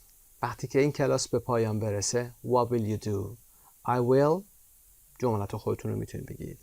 If it rains on the weekend, I'll stay home, for example. Part G, communication, 3 in a row, page 106. 3 in a row یعنی 3 تا در یک ردیف. خب با هم میریم به صفحه 106 یه راهنمایی میکنم خدمتتون و بعد برمیگردیم به درس اصلیمون. خب در صفحه 106 هستیم. One team is X, one is O. Take turns choosing a square. نوبتی هر کدوم از تیم هاتون که حالا X هست یا O هست یه سکوئر رو میگیرید، یکی از این مربع ها رو. Finish the sentence so that it is grammatically correct and makes sense. جمله ها رو باید تمام کنید، یعنی unless we hurry و یا I'll leave home when. هر کدوم از اینها رو باید ادامه بدید با مثال های خودتون. If you write put your X or O که مربوط به تیمتون هست in the square. علامتتون رو میذارید. The first team to get 3 in a row is the winner. اولین تیمی که بتونه که 3 ردیف رو پشت هم بگیره برنده هست. خب این کار ممکنه که به صورت تیمی نخواهید انجام بدید و فقط بخواید تمرین رو انجام بدید. میگم خدمتتون unless we hurry اگر عجله نکنیم. خب حالت ادامه جمله شرطش رو میگید. We will miss the bus, we will miss the train. قطار رو از دست میدیم اگر عجله نکنیم. و یا I'll give you the money as soon as پول رو بهت میدم به محض اینکه as soon as اینجا جمله فعل زمان ساده رو به کار میبرید و میگید for example as soon as I get my salary. و یا if I see him I'll tell him. در این قسمت شما جمله زمان ساده دارید، شرطی نوع اول هست. در قسمت دوم شما با will میتونید بگید. و یا when I can speak English fluently وقتی بتونم انگلیسی خوب صحبت بکنم میتونم حالا ادامه جمله. به همین شکل بقیه جملات رو که در گرامر خوندیم میاد ادامه میدید. خب برمیگردیم به درس اصلیمون. Part 6 Reading and Speaking. Read the article once. What is a tiger mother? خب آرتیکل رو یک بار بخونید. Once. What is a tiger mother? Tiger mother چی هست؟ مادر ببری، حالا یا هر اصطلاح دیگه که شما میتونید ترجمهش بکنید. میتونید بگید tiger mother، مادری که خشن هست و یا strict هستش در مورد کارهای بچه‌اش. اسم یک کتابی هم هست در قسمت پایین اومده، در سال 2011 هم چاپ شده این کتاب. میریم متن رو با هم بخونیم. Your 12-year-old daughter is delighted. دختر 12 ساله شما خوشحال هست. Delighted is happy. She got an A- in math. Second place in a history competition and top scores on her piano exam. She got منظور همین دختر شما هست. A منفی گرفته در ریاضی. A منفی البته نمره بدی نیست، تقریبا 90 هست. is about 1991 و second place in a history competition و رتبه دوم رو در رقابت هیستوری تاریخ داشته و top scores on her piano exam در امتحان پیانوش هم top scores گرفته، نمرات بالا گرفته. Do you میخواد سوال بپرسه. دو تا گزینه هم میده. Do you A. say good job, give her a hug and tell her she doesn't need to practice the piano today and can go to a friend's house. خب قسمت A به این شکل هست، بهش میگید که عالی بود، خسته نباشید و بغلش میکنید you give her a hug و یا you hug her، هر دو حالت صحیح است و بهش میگید که she doesn't need to practice، نیاز نیستش که امروز پیانو تمرین بکنه و میتونه خونه یکی از دوستاش بره. و یا گزینه B ask why she didn't get an A in math, why she didn't get first place on the history exam and tell her she will be punished if she doesn't practice the piano. ازش میخواید که چرا نمره A رو در ریاضی نگرفته و چرا در امتحان تاریخ نفر اول نشده، در جایگاه اول قرار نگرفته و بهش میگید که اگر پیانو تمرین نکنه تنبیه خواهد شد. If you choose A, you are definitely not immature.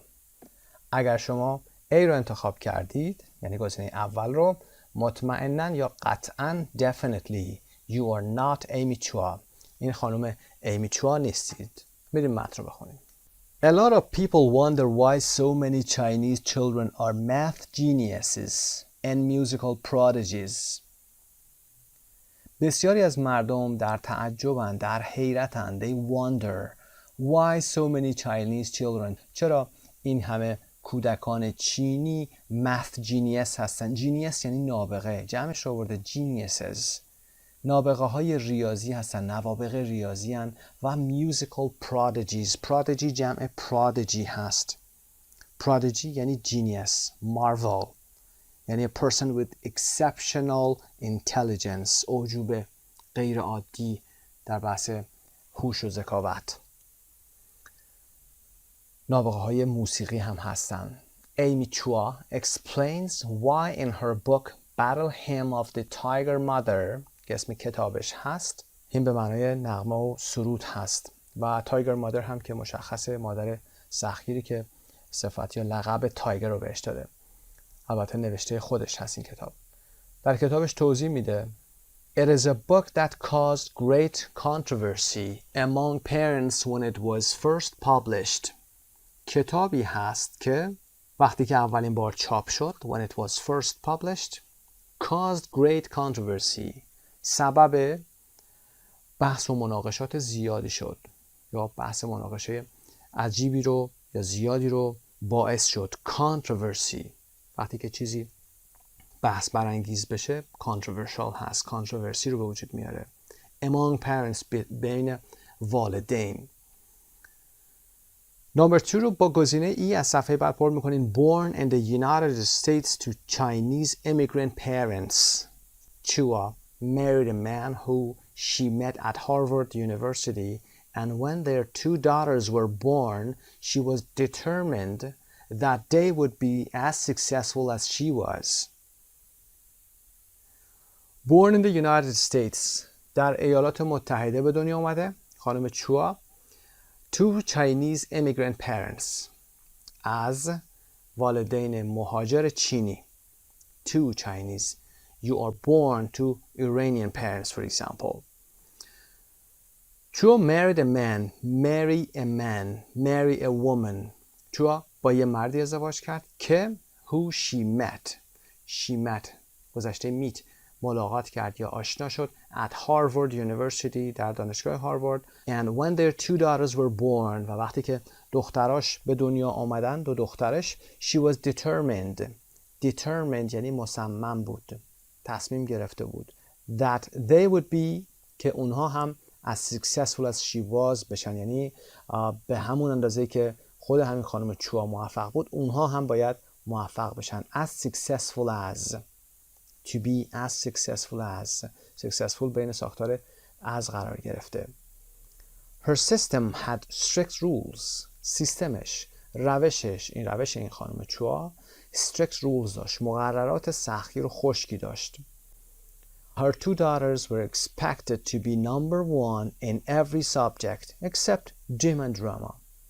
and number 3 رو با G پر میکنید. to be at least 2 years ahead of their classmates in math. Her two daughters were expected to be number one.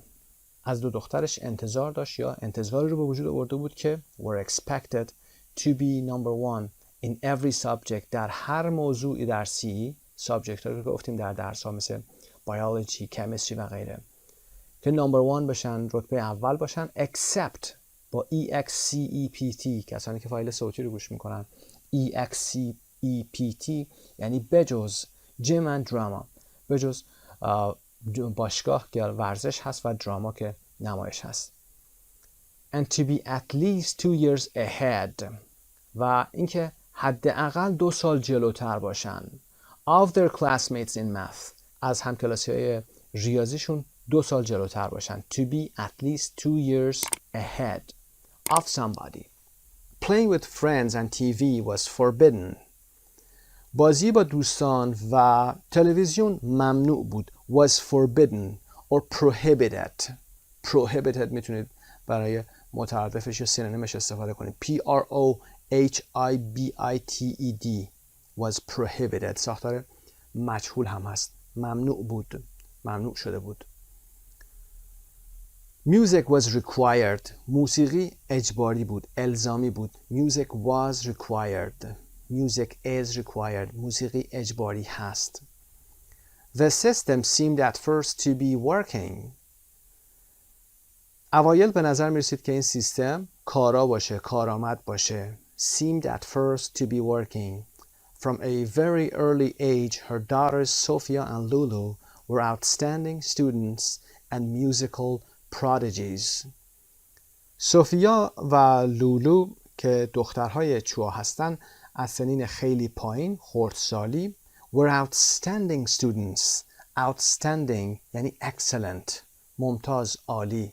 Outstanding دانش آموزان ممتازی بودن و musical prodigies بودن. Prodigy گفتیم که میشه نابغه های موسیقی بودن. خب میریم با هم به صفحه بعد.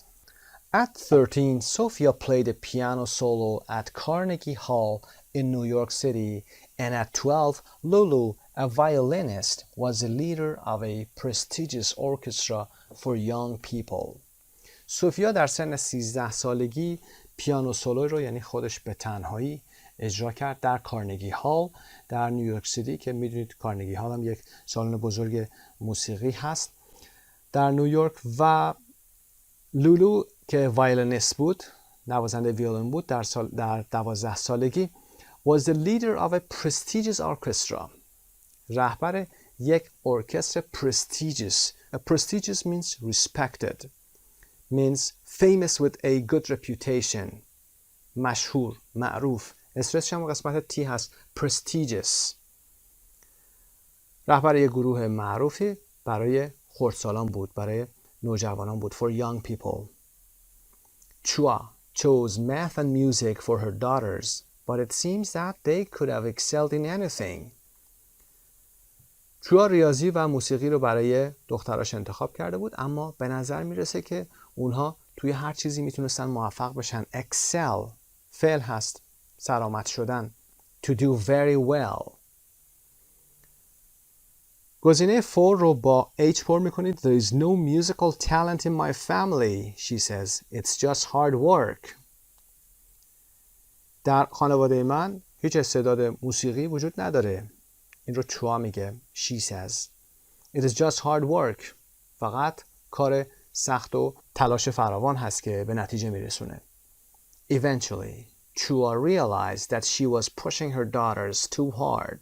Eventually means in the end. در نهایت چوا متوجه شد realized that که she was pushing her daughters too hard. داشته فشار زیادی بر روی بچه هاش می آورده. Lulu had always rebelled the most, and when she was 13, she refused to cooperate at all. لولو همیشه بیشترین اعتراض رو داشت، بیشترین سرکشی رو کرده بود.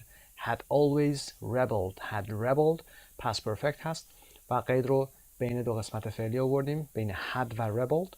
rebel فعل هست و اسم هم میتونه باشه. rebel یعنی شورشی. rebels شورشیان. و when she was 13 وقتی که 13 سالش بود she refused امتناع کرد، سرباز زد. refusal اسمش هست. to cooperate یعنی همکاری کردن.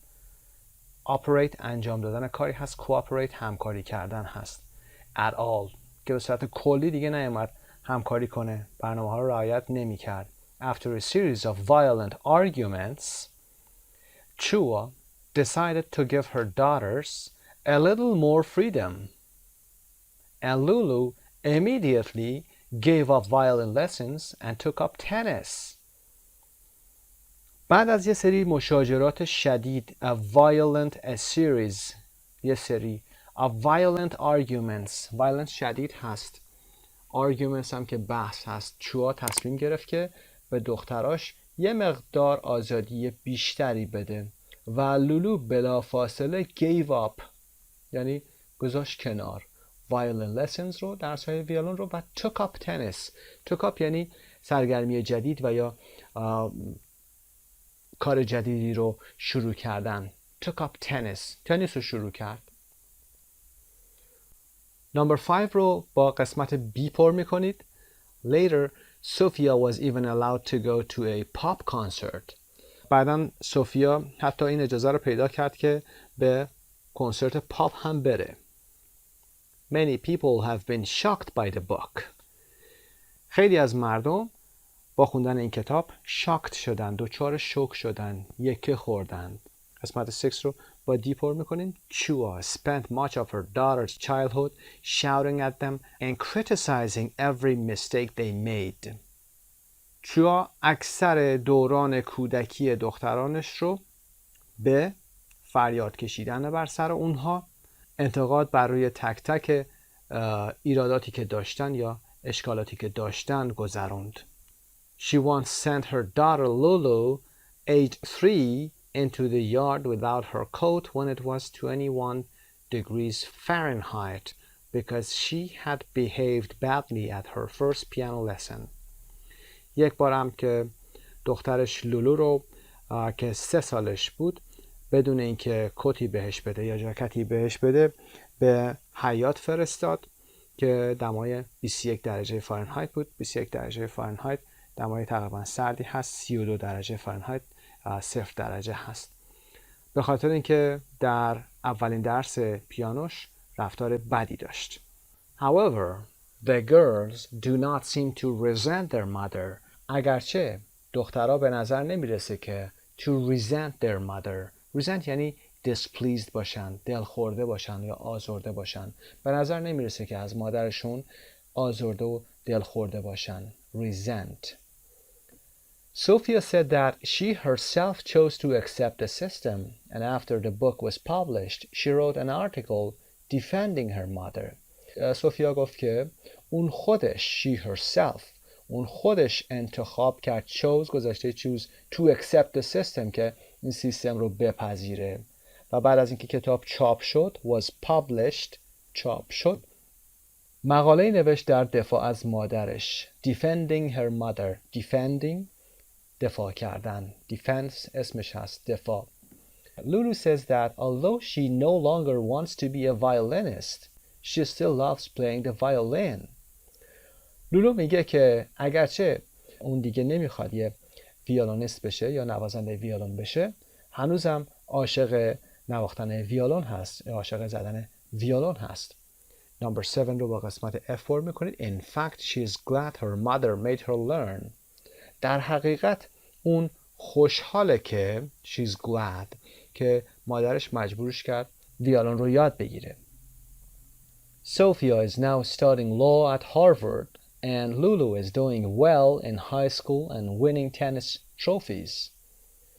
سوفیا در دانشگاه هاروارد داره حقوق میخونه studying law و لولو در دبیرستان هست و درسش هم خوبه و winning tennis trophies. تروفی هم که نشان هست، جایزه هست و داره برنده جوایز تنیس میشه اونجا. Interestingly, Chua, who was brought up in a family of 4 girls, has no idea whether she could apply her Chinese parenting system to boys.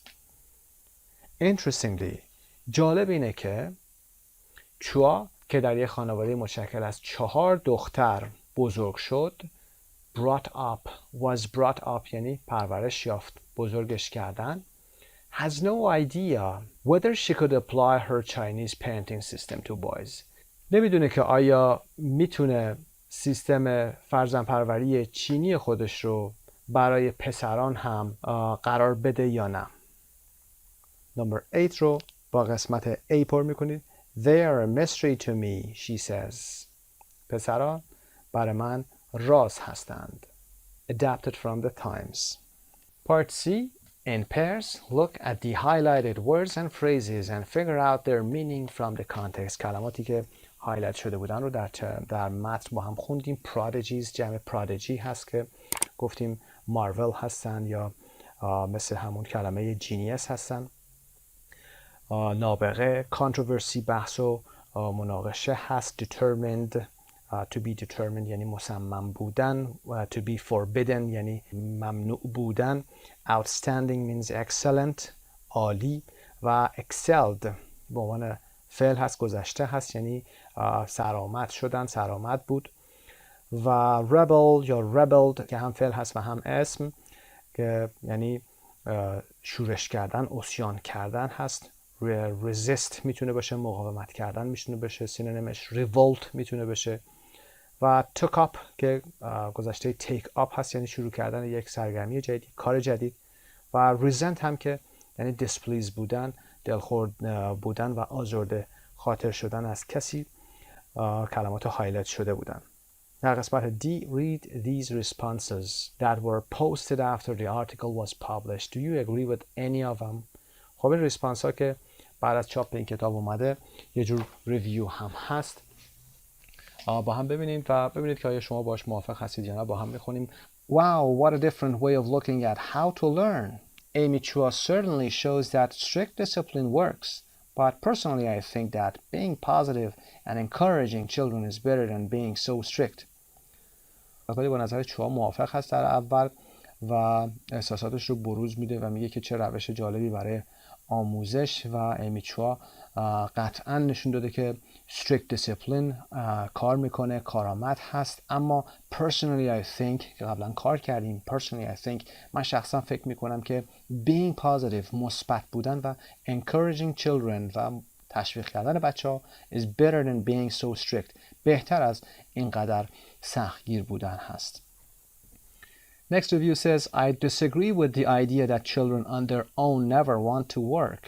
My son was motivated by himself to succeed in music. If having strict and pushy parents is what it takes to be a child prodigy, then I feel sorry for the child. Yes, they might be very successful, but at what cost? What is the rest of their life going to be like? من با این ایده مخالفم که the children on their own یعنی به تنهایی never want to work هرگز به دنبال کار و یا کار کردن نخواهند رفت. پسر من خودش موتیویت شده بود یعنی خودش انگیزه پیدا کرد by himself to succeed in music to succeed که در موسیقی موفق بشه. اگر قراره که بچه ما یا اگر یه بچه‌ای بخواد نابغه بشه باید پدر و مادر ستریکت و پوشی داشته باشه. ستریکت که میدونید سختگیر و پوشی هم همون حالت باسی و سختگیر هست. پس من واقعا برای اون بچه متاسفم. Then I feel sorry for the child. Yes, they might be very successful. بله ممکنه که اونها خیلی موفق باشن اما به چه قیمتی؟ But at what cost؟ عبارت قشنگی هست. At what cost؟ به چه قیمتی؟ What is the rest of their life going to be like؟ بقیه زندگیشون قراره چی بشه؟ یا قراره چه اتفاقی برای زندگیشون بیفته؟ Next review says, I agree that no matter what we do in life, hard work is required to be successful. That's a great lesson to learn, but it should be accompanied by love and respect for the child. من موافقم که حالا مهم نیست چه کاری در زندگی انجام میدیم. کار سخت و تلاش زیاد برای موفق شدن نیاز هست، ضروریه. is required to be successful. That's a great lesson to learn. درس بسیار بزرگی هست که یاد بگیریم این رو. این درس خیلی مهمی هست که hard working باشیم. اما it should be accompanied by اما بهتره یا باید به همراه این باشه. accompanied by که همراهش love and respect for the child هم وجود داشته باشه. عشق و احترام برای کودک هم به همراه این hard work باشه. Part E, talk to a partner. Number 1. What do you think of Amy Chua's system? Were your parents strict about your education? Or are your parents strict about your education? در مورد سیستم ایمی باید نظر بدید. در سوال 2 هم باید در مورد ستریکت بودن پدر مادرتون در مورد تحصیلاتون، آموزشتون، اگر فارغ التحصیل نشدید هنوز، زمان حال، و اگر شدید در زمان گذشته بگید. و did they or do they که گذشته و حال هست. Did they help you with your homework? آیا با تکالیفتون کمکتون میکردن؟ ساختار رو آیا در تکالیف کمکتون میکردن؟ در انگلیسی به این شکل میگین Did they help you with your homework? Did they help you with the dishes? جمع کردن ظرفا، شستن ظرفا. With something. Help someone with something. Did they make you study a certain number of hours every day? آیا اونا مجبورتون میکردن که مقدار ساعت خاصی رو هر روز درس بخونید؟ Did they punish you if you didn't or don't pass exams? اگر امتحان رو پس نمی‌کردید تنبیهتون می‌کردن. Did they let you go out with friends during the week? در طول هفته می‌ذاشتن که با دوستاتون برید بیرون. Did they let you choose your extra activities? آیا اونا به شما اجازه میدادن که فعالیت‌های فوق‌العاده هم انتخاب بکنید؟ مثلا ورزش، جیم حالا و یا غیره. Did they make you do extra activities that you didn't or don't really want to do? آیا مجبورتون میکردن که فعالیت فوق‌العاده بیشتری رو انجام بدید که شما دوست نداشتید یا ندارید؟ کاری که برای این تمرین باید انجام بدید به این شکل هست. حتما به سوالات تک این سوالات پاسخ بدید در مرحله اول و بعد کل مجموعه پاسخ‌ها رو بیایید در مورد وضعیت تحصیلی، وضعیت استریکت بودن پدر مادرتون صحبت بکنید. یعنی بعد از پاسخ دادن به کل سوال به صورت یک پارچه کل پاسخ‌ها رو بیایید توضیح بدید. اما قسمت نوت گرامر make and let. حتما ساختار make and let رو میدونید که after make and let we use the base form of a verb. بعد از make و let ما ساختار base form فعل رو به کار میبریم. یعنی مصدر با to نداریم، ing نمیاریم. My parents made me work very hard. پدر و مادرم مجبورم کردن که خیلی سخت کار بکنم. Made me work نمیگیم made me to work. They didn't let me go out during the week. اونا اجازه نمیدادن یا ندادن که در طول هفته برم بیرون. نمیگیم they didn't let me to go. بعد از make و let حالت base فرم فعل رو میاریم. خسته نباشید. به نام خدا، با عرض سلام، فرامرزی هستم. یونیت 7 پارت B رو از کتاب امریکن انگلیش فایل سطح 3 ادامه میدیم. در این درس در زمینه گرامر second conditional رو داریم که از جمله‌های شرطی هستن. شرطی نوع دوم.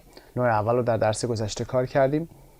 در vocab هم houses که مربوط به واژگان مربوط به خانه و کلماتی که مربوط به آنچه که در خانه پیدا میشه هست و pronunciation هم که sentence stress هست با توجه به جمله هایی که مربوط به second conditional هستن. در قسمت حبابی هم یه مکالمه کوچیک داریم. If I could afford it, I would move out tomorrow. If I could afford it نشون میده که یه second conditional داریم، شرطی نوع دوم. در قسمت جواب شرط I'd move out tomorrow. I'd move out tomorrow. اگر میتونستم یا از عهده‌اش برمی آمدم، حالا میتونه بحث مالی باشه، فردا اینجا رو ترک میکردم. و پاسخ میشنویم I wouldn't. I like living with my parents. من این کار رو نمی کردم. I wouldn't در ادامه جمله فرد اول هست، یعنی من این کار رو نمی کردم و من زندگی کردم با والدینم رو دوست دارم. I like living with my parents. عنوان درسمون هم ideal home هست. ideal به معنای خانه ایدئال. خانه ایدئال. میریم قسمت 1 grammar. Second conditional. A. Work with the partner. Describe the two photos and then answer the questions. دو تصویر در سمت چپ میبینید. این دو تصویر رو باید describe بکنید و بعد به سوالات زیر پاسخ بدید. Number 1. Which of the two houses would you prefer to live in? Why? Which of the two houses کدومی که از این دو خونه رو would you prefer to live in؟ شما ترجیح میدادی که در اون زندگی بکنی و why که باید بتونید پاسخ بدید. Number 2 who do you live with؟ با کی زندگی میکنید؟ Do you get along well؟ آیا ارتباطتون خوب هست؟ رابطتون خوب هست؟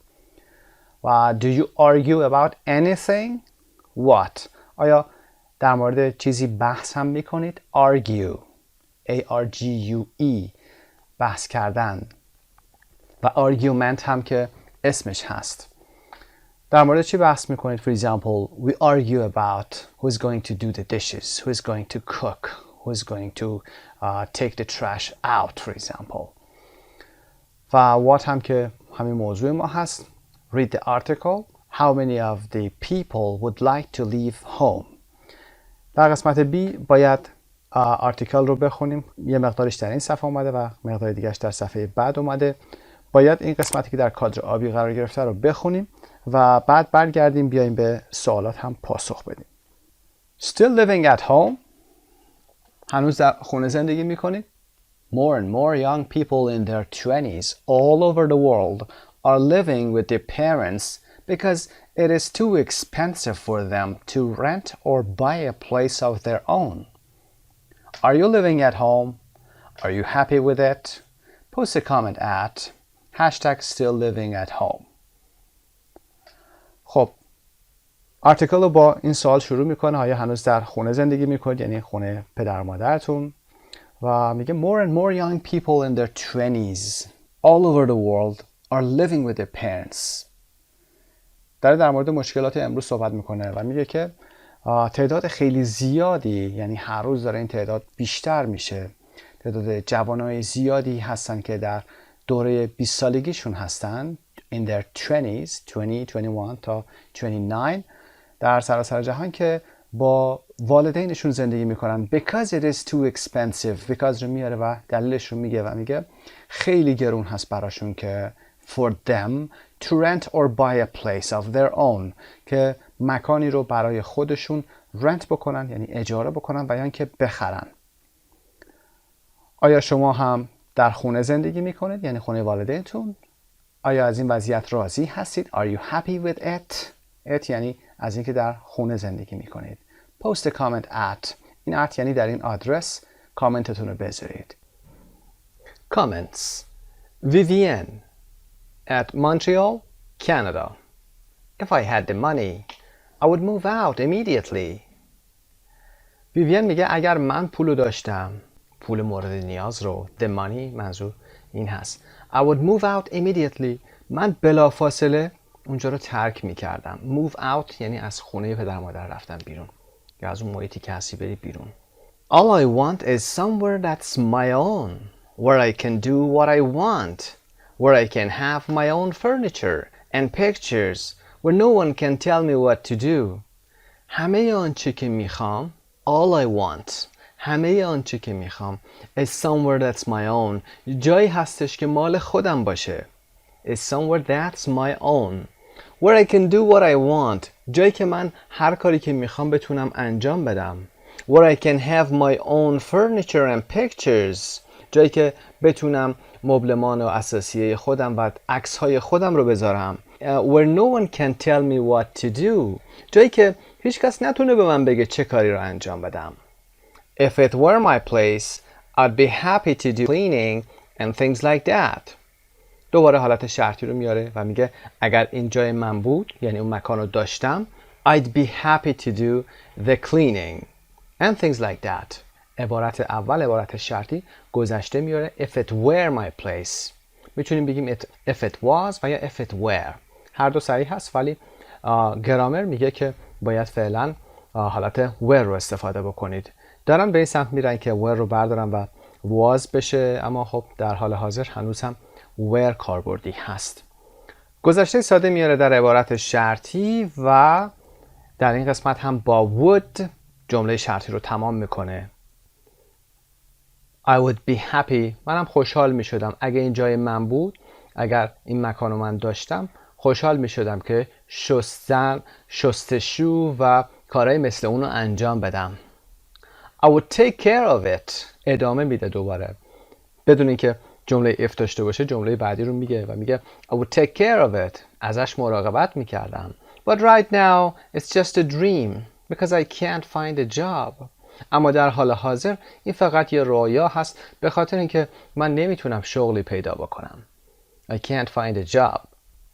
Next one is Moro at Recife, Brazil. I'm perfectly happy living at home. من کاملا خوشحالم که دارم تو خونه زندگی میکنم. He means with his parents. If I lived on my own, I would have to pay rent, do the housework and the cooking. اگر به تنهایی زندگی میکردم, if I lived on my own, I'd have to pay, یعنی I would have to pay rent. باید اجاره خونه پرداخت میکردم. در عبارت اول این جمله حالت گذشته ساده رو میاره. اگر من زندگی میکردم، اگر من تنها زندگی میکردم و بعدش یک کاما میاره چون عبارت اولمون if هست، یک کاما میاره و بعد عبارت بعدی رو با would میگه. second conditional هست، شرطی نوع دوم هست. imaginary hypothetical فرضیه. اگر من زندگی میکردم باید اجاره پرداخت میکردم. do the housework باید کار خونه رو انجام میدادم. من the cooking و آشپزی میکردم. Here my mother does my laundry. She cleans my room and of course she cooks. And her food is wonderful. اینجا مادرم کارهای شستشوی من انجام میده، یعنی شستشوی لباس. My laundry. اون اتاق منو تمیز میکنه و البته غذا هم میپزه و غذاش هم عالیه. I have a nice room. اتاق خوبی دارم. I have my computer where I can watch TV.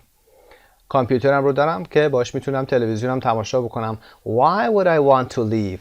چرا باید بخوام که برم از اینجا یا اینجا رو ترک کنم؟ Why would I want?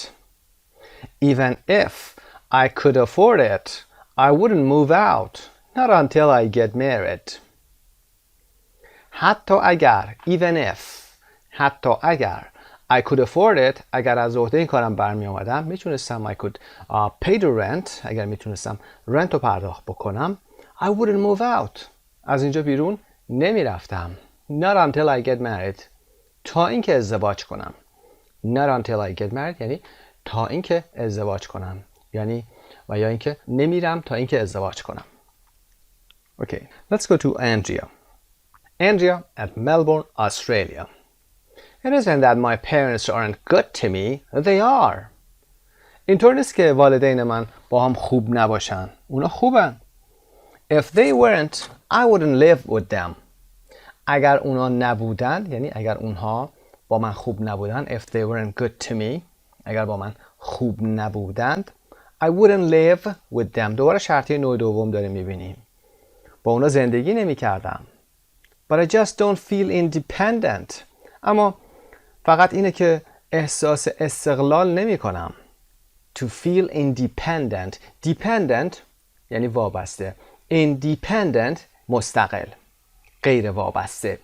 I'm 29 سالمه. But I sometimes worry that if I come back late after a night out, I'll find them still awake waiting up for me.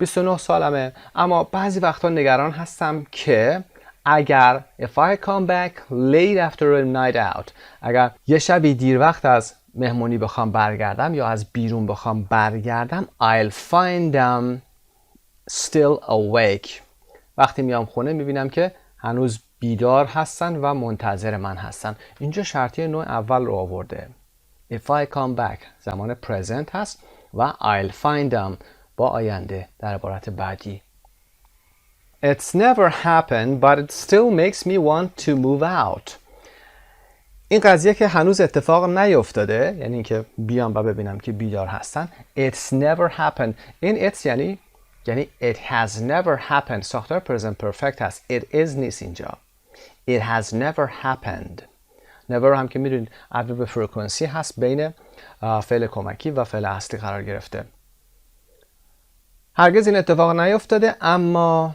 منو مجبور میکنه که بخوام برم بیرون یا از خونه کنده بشم. بریم قسمت بعد. Carlos at San Antonio, Texas. I'd love to move out. عاشق اینم که برم بیرون از خونه.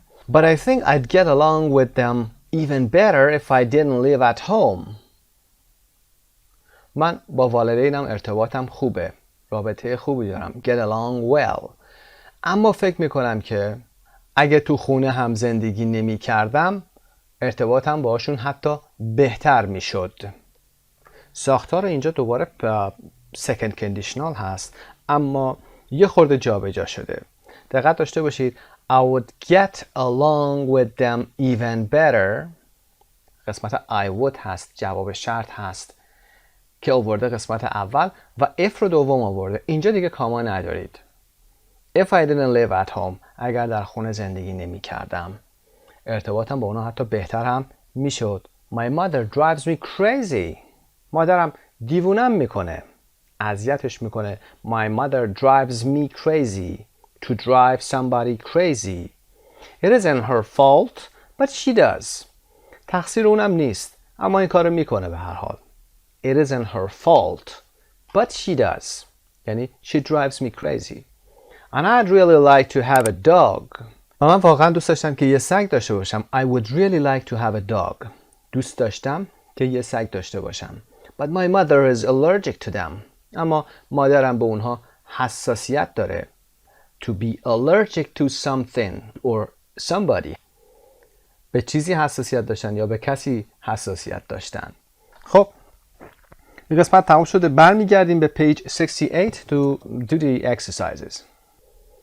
Okay, part B, read the article. How many of the people would like to leave home? چند تا از این آدما دلشون میخواد که خونه رو ترک بکنن. 3 of these people want to leave home. 3 تا از این آدما دلشون میخواد که خونه رو ترک بکنن. بریم قسمت پایین. وبسایت مجموعه زبان ایرانیان. Part C, number 1. Who is not happy living at home because of family conflict? کی از زندگی کردن توی خونه خوشحال نیست؟ Because of family conflict. به خاطر درگیری یا نزاع خانوادگی، بحث‌های خانوادگی. Conflict. Conflict از war پایین تره. نزاع هست، درگیری هست. War که یک جنگ هست. Carlos is not happy living at home because of family conflict. Number 2. Who thinks his or her parents think of him or her as still being a teenager? کی فکر میکنه که والدینش فکر میکنن که اون هنوز یه تینیجر هست. تینیجر، نوجوان. Somebody who is in his or her teens. چه کسی فکر میکنه که والدینش هنوز فکر میکنن اون یک نوجوان هست هنوز. Still being a teenager. Andrea thinks that her parents think of her as still being a teenager. Number 3. Who thinks that the advantage of living at home is not having to do any work? کی فکر میکنه که مزیت زندگی در خونه یعنی با پدر مادر این هستش که نیاز نیست که شما کار بکنید. Is not having to do any work. هیچ کاری نیاز نیست انجام بدید. Mara thinks that the advantage of living at home is not having to do anything at home. Number 4. Who would like to be able to decorate his or her home in his or her own taste? چه کسی دوست داره که اتاقش رو decorate بکنه؟ To decorate، تزیین کردن و in his or her own taste، به سلیقه خودش. I'd like to paint my house or my room in my own taste. به سلیقه خودم. به این شکل. و the answer is Vivienne. Okay? میریم قسمت D. Look at the article again and answer the questions. به سوالات زیرم پاسخ بدید. In the highlighted phrases, what tense is the verb after if? عبارت هایی که highlighted شدن زمان فعل بعد از if چی هست که گفتیم the simple past هست برای اینکه شرطی نوع دومه. و what tense is the other verb؟ زمان فعل بعدی چی هست؟ would به علاوه بیس فرم فعل هست. ساختار نوع شرطی نوع دوم هست. the second conditional form هست. Number 3. Do the phrases refer to a situation they are imagining or B, a situation that will probably happen soon? عبارت هایی که اشاره شد آیا به وضعیتی برمیگردن یا اشاره میکنن که are imagining, they are imagining، دارن تصور میکنن و یا اینکه قراره که احتمالاً اتفاق بیفته. A situation they are imagining، برای اینکه شرطی نوع دوم از تصور و فرض استفاده میکنه. واقعی نیست و قرار هم نیست اتفاق بیفته. شرطی نوع اول به این شکل هست، قراره که به زودی اتفاق بیفته. در قسمت ای هم که میریم صفحه 145 گرامر بانک، ببینیم که گرامر بانک در مورد second conditional چه چیزی برامون داره.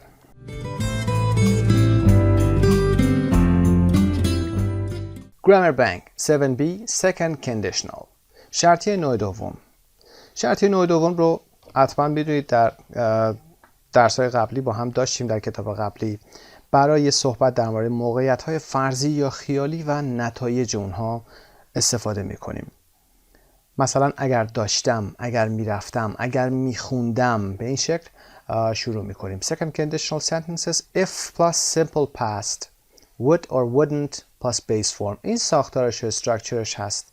if به علاوه گذشته ساده و عبارت بعدی که جواب شرطش هست would و wouldn't هست به علاوه بیس فرم فعل.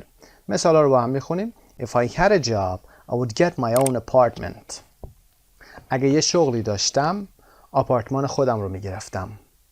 If David spoke good English, he could get a job in that new hotel. اگر دیوید میتونست انگلیسی خوب صحبت کنه یا انگلیسی خوبی میتونست صحبت بکنه، میتونست یه شغلی توی اون هتل جدید بگیره. I would get along better with my parents if I didn't live with them. اگر با والدینم زندگی نمی کردم میتونستم ارتباط بهتری باشون داشته باشم. این هم نوع شرطی نوع دوم هست، اما با جابجایی عبارت ها از عبارت شرطی رو در قسمت دوم آورده، عبارت پاسخ شرط رو در قسمت اول آورده. اگر عبارت شرط رو در قسمت دوم ببریم دیگه کاما در جمله‌مون نیاز نداریم. I wouldn't do that job unless they paid me a really good salary. این هم یه نوع شرطی هست. من اون کارا رو انجام نمیدادم مگر اینکه اونا به من حقوق واقعا خوبی میدادن. Number 2. If your sister were here, she would know what to do. اگه خواهر شما اینجا بود میدونست که چه کار باید انجام بده. If it was warmer, we could take a swim. اگه گرمتر بود میتونستیم یه شنایی بزنیم. If I were you, I'd buy a new computer. اگه من جای تو بودم یا جای شما بودم یه کامپیوتر جدید میخریدم. بریم سراغ rules. We use the second conditional to talk about a hypothetical or imaginary present or future situation and its consequence. از شرطی نوع دوم برای صحبت در مورد یه وضعیت حاضر یا آینده‌ای که hypothetical و imaginary هست، یعنی که فرضی و خیالی هستش، و its consequence و نتایجش. مثلا if I had a job یعنی I don't have a job, I'm imagining it. اگه شغلی داشتم یعنی که من I don't have a job ندارم و دارم imagining میکنم، دارم تصورش میکنم. برای number 1 میگه we use the past simple after if and would or wouldn't plus base form in the other clause. در قسمت اول برای شرطی نوع دوم past simple رو بعد از if میاریم، یعنی if I had past simpleش هست، گذشته ساده have هست. if I had a job past simple. و در قسمت دوم I'd get یعنی I would، اگر مثبت باشه. اگر منفی باشه I wouldn't get. get حالت بیس فرم فعل هست در عبارت قسمت دوم. We can also use could instead of would in the other clause. در عبارت بعدی میتونیم به جای would از could هم استفاده بکنیم. مثال 1 if David spoke good English he could get. به جای would میتونیم بگیم could. میتونسته یه شغلی پیدا بکنه. Number 2 میگه after if we can use was or were with I, he and she. میدونید که با I, he و she ما باید was بیاریم، چون فعل to be برای این سه ضمیر باید was باشه، اینا مفرد هستن. اما در حالت شرطی میتونیم were هم بیاریم. If I were you. معمولا بهتر هم هست که در نوع شرطی ها بگید if I were you. و number 3 we often use second conditionals beginning if I were you. I'd to give advice. Here we don't usually use if I was you. معمولا وقتی که میخوایم نصیحتی بکنیم، پیشنهادی بدیم، توصیه‌ای بکنیم و بگیم اگه من جای تو بودم If I were you به این شکل میگیم if I were you اگر من جای شما بودم. I would or I'd buy a new computer. من یک کامپیوتر جدید میخریدم. و معمولا تو این وضعیت هم ما if I was you نمیگیم. First or second conditional. اما شرطی اول و شرطی دوم کدومش رو استفاده کنیم؟ وقتی میگیم if I have time I'll help you اگه وقت داشته باشم بهت کمک میکنم یعنی this is a real situation این واقعیت هست یه وضعیت واقعی it is possible that I will have time first conditional امکانش هست برام این امکان وجود داره که وقت داشته باشم این first conditionalه اما وقتی میگی if I had time یعنی past time استفاده میکنی در جمله شرطیت I would help you اگه وقت داشتم بهت کمک میکردم این imaginary hypothetical هست This is a hypothetical or imaginary situation. I don't actually have time. This is second conditional. در این جمله شما داری میگی وقت ندارم. اگه داشتم بهت کمک میکردم. اگه پول داشتم بهت میدادم. یعنی ندارم. Would or wouldn't plus base form. We also often use would or wouldn't plus base form without an if clause when we talk about imaginary situations. در متن درس هم داشتیم در بعضی از قسمت‌ها وضعیت‌های خیالی یا فرضی که وجود داره می‌خوایم در مورد صحبت بکنیم یه وقتایی بدون if clause یعنی بدون عبارت شرطی if هم میتونیم با استفاده از would و یا wouldn't به علاوه base form اون حالت رو بگیم مثلا My ideal vacation would be a week in the Bahamas تعطیلات ایدئال من یک هفته در باهاماس میتونه باشه یا میتونسته باشه would be میتونسته باشه would be I'd never buy a car as big as yours من هیچ وقت ماشینی به بزرگی ماشین شما نمی خریدم یعنی چی if I were you I would never buy a car as big as yours به این اندازه نمی خریدم خب این قسمت گرامر بانک به پایان میرسه برمیگردیم با هم به متن درس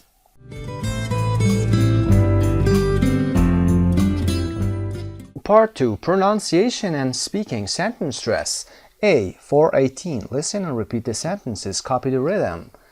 خب در این قسمت pronunciation رو داریم مربوط به second conditional هست مثل همیشه باید این نکته رو بگیم که کلماتی که استرس بیشتری میگیرن کلماتی هستن که information دارن کلماتی مثل اسامی، nouns، افعال که verbs هستن، صفات و قیود اینها کلماتی هستن که بلندتر گفته میشن چون انفورمیشن بیشتری دارن باید شنیده بشن و کلمات که صدای کمتری رو میگیرن استرس کمتری میگیرن کلمات کوچیک و بیارزشی هستن مثل حرف تعریف ها و ضمایر که با فشار کمتری ادا میشن نمونه مثال اول رو ببینیم if معمولا ارزش خاصی نداره if I lived on my own I would have to pay rent افعال رو میبینید و اسامی میبینید که باید با صدای بلندتری گفته بشه اما on, my و I'd و اینها و یا to که حرف اضافه هستن اینها با استرس کمتری بیان میشن به فایل صوتی گوش کنید حتما کاپی the rhythm رو انجام بدید سعی کنید تکرار کنید بعد از هر جمله در قسمت B communication guess the sentence A page 107 B page 109 اگر تنها هستید هم برید با توجه به گرامری که خوندیم درباره second conditional برید اون مطالب رو ببینید حدس بزنید که چه جمله هایی رو میتونید برای اون قسمت های خالی بسازید Part C choose 3 of the sentence beginnings below and complete them in a way that is true for you خب کتاب میگه که 3 تا جمله رو در قسمت پایین انتخاب بکنید که در مورد شما درست باشه ولی به صورت تمرینی همه رو سعی کنید انجام بدید به عنوان مثال If I could live anywhere in my town or city I'd live If I could live اگر میتونستم یه جایی زندگی بکنم هر جایی اگر میتونستم هر جایی در شهرم زندگی بکنم my town or city I would live و یا I'd live downtown for example or uptown downtown مرکز شهر هست uptown هم بالای شهر میشه If I want a dream vacation in a competition I would go اگر dream vacation برنده میشدم یعنی تعطیلات رویایی رو برنده میشدم در یه مسابقه ای I would go for example to LA or San Francisco If I could choose any car I liked اگر میتونستم هر نوع ماشینی که دوست دارم رو انتخاب بکنم I'd have a for example Ferrari. خب اینا همه شرطی نوع دومه. اگه میتونستم انتخاب بکنم این کارو میکردم. If I could choose my ideal job, اگه میتونستم شغل ایدئال خودم رو انتخاب بکنم I would be a for example a doctor, a pilot. If I had more time, اگه زمان بیشتر داشتم I would learn for example Japanese or Chinese. If I had to go abroad to work I would go to for example Germany or Russia. اگه برای کار باید میرفتم خارج از کشور میرفتم به for example I would go to Germany. میرفتم به آلمان. اما part D, work with a partner. A, say your first sentence. Try to get the right rhythm. B, ask for more information. Then say your first sentence. If I could live anywhere in my city, I would live downtown.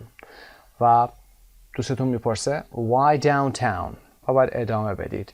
پاسخ سوالات رو بدید. میتونید به تنهایی هم اینها رو بگید و توضیحات بیشتری بدید براشون. Part 3, vocabulary. Houses. Living room, kitchen, bedroom. خب اتاق نشیمن هست، آشپزخونه هست و اتاق خواب در تصویر مشخصه. وسایلی که در این قسمت قرار میگیره with a partner write 5 words in each column. در هر ستون 5 کلمه بنویسید. خب میتونید قبل از این برید به صفحه 162 یا ویدیو کلیپ رو ببینید. وسایلی که در خونه هست رو و دوباره برید وارد بکنید. اگر نه که همینجا با هم به بعضی از وسایل اتاق اشاره میکنیم. For example sofa, a fireplace, a lamp for example, or a candlestick or 2 candlesticks, a photo, windows or for example pillows or cushions. In kitchen we have a washing machine, a dishwasher, some cabinets, a kettle on the stove, for example towel. و در bedroom you can see a bed, a bedside table, a lamp, a pillow for example or 2 or 3 pillows, a blanket. اینا وسایلی هست که در اینجا میبینیم. و اما در صفحه 162 vocabulary bank میریم مراجعه میکنیم و بعد از اون برمیگردیم به ادامه درس.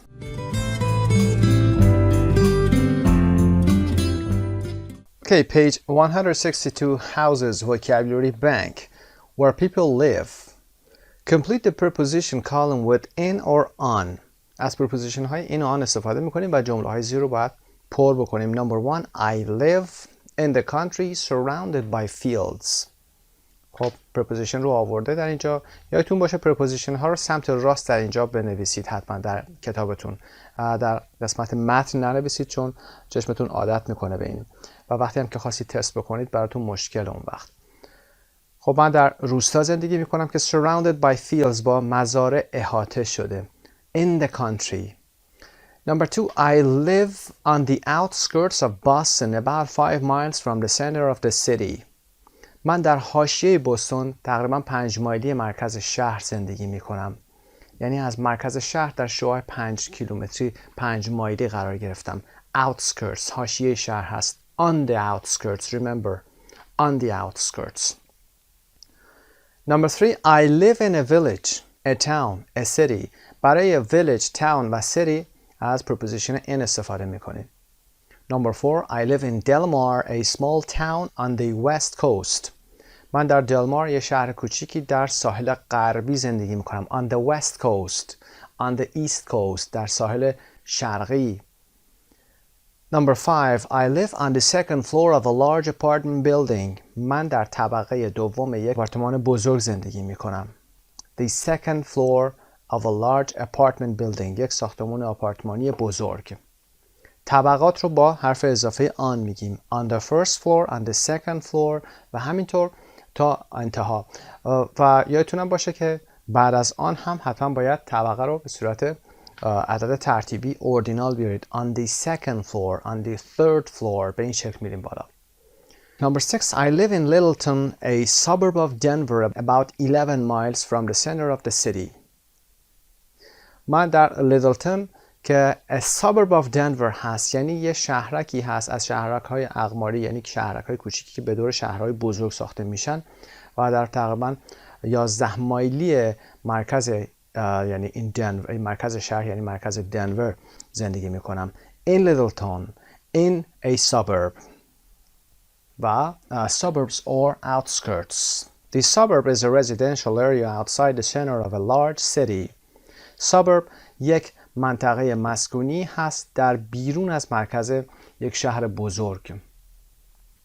Littleton is a suburb of Denver. Littleton suburb دنور هست، یعنی یکی از شهرک‌های دنور هست. اطراف یه شهر میتونه چند شهرک وجود داشته باشه. The outskirts is the area around a city that is the farthest from the center of the city. دورترین نقطه از شهر که معمولاً حاشیه شهر هست و معمولاً هم طبقات ضعیف در اونجا زندگی میکنن، outskirts هست، حاشیه شهر هست. They live on the outskirts of Vancouver.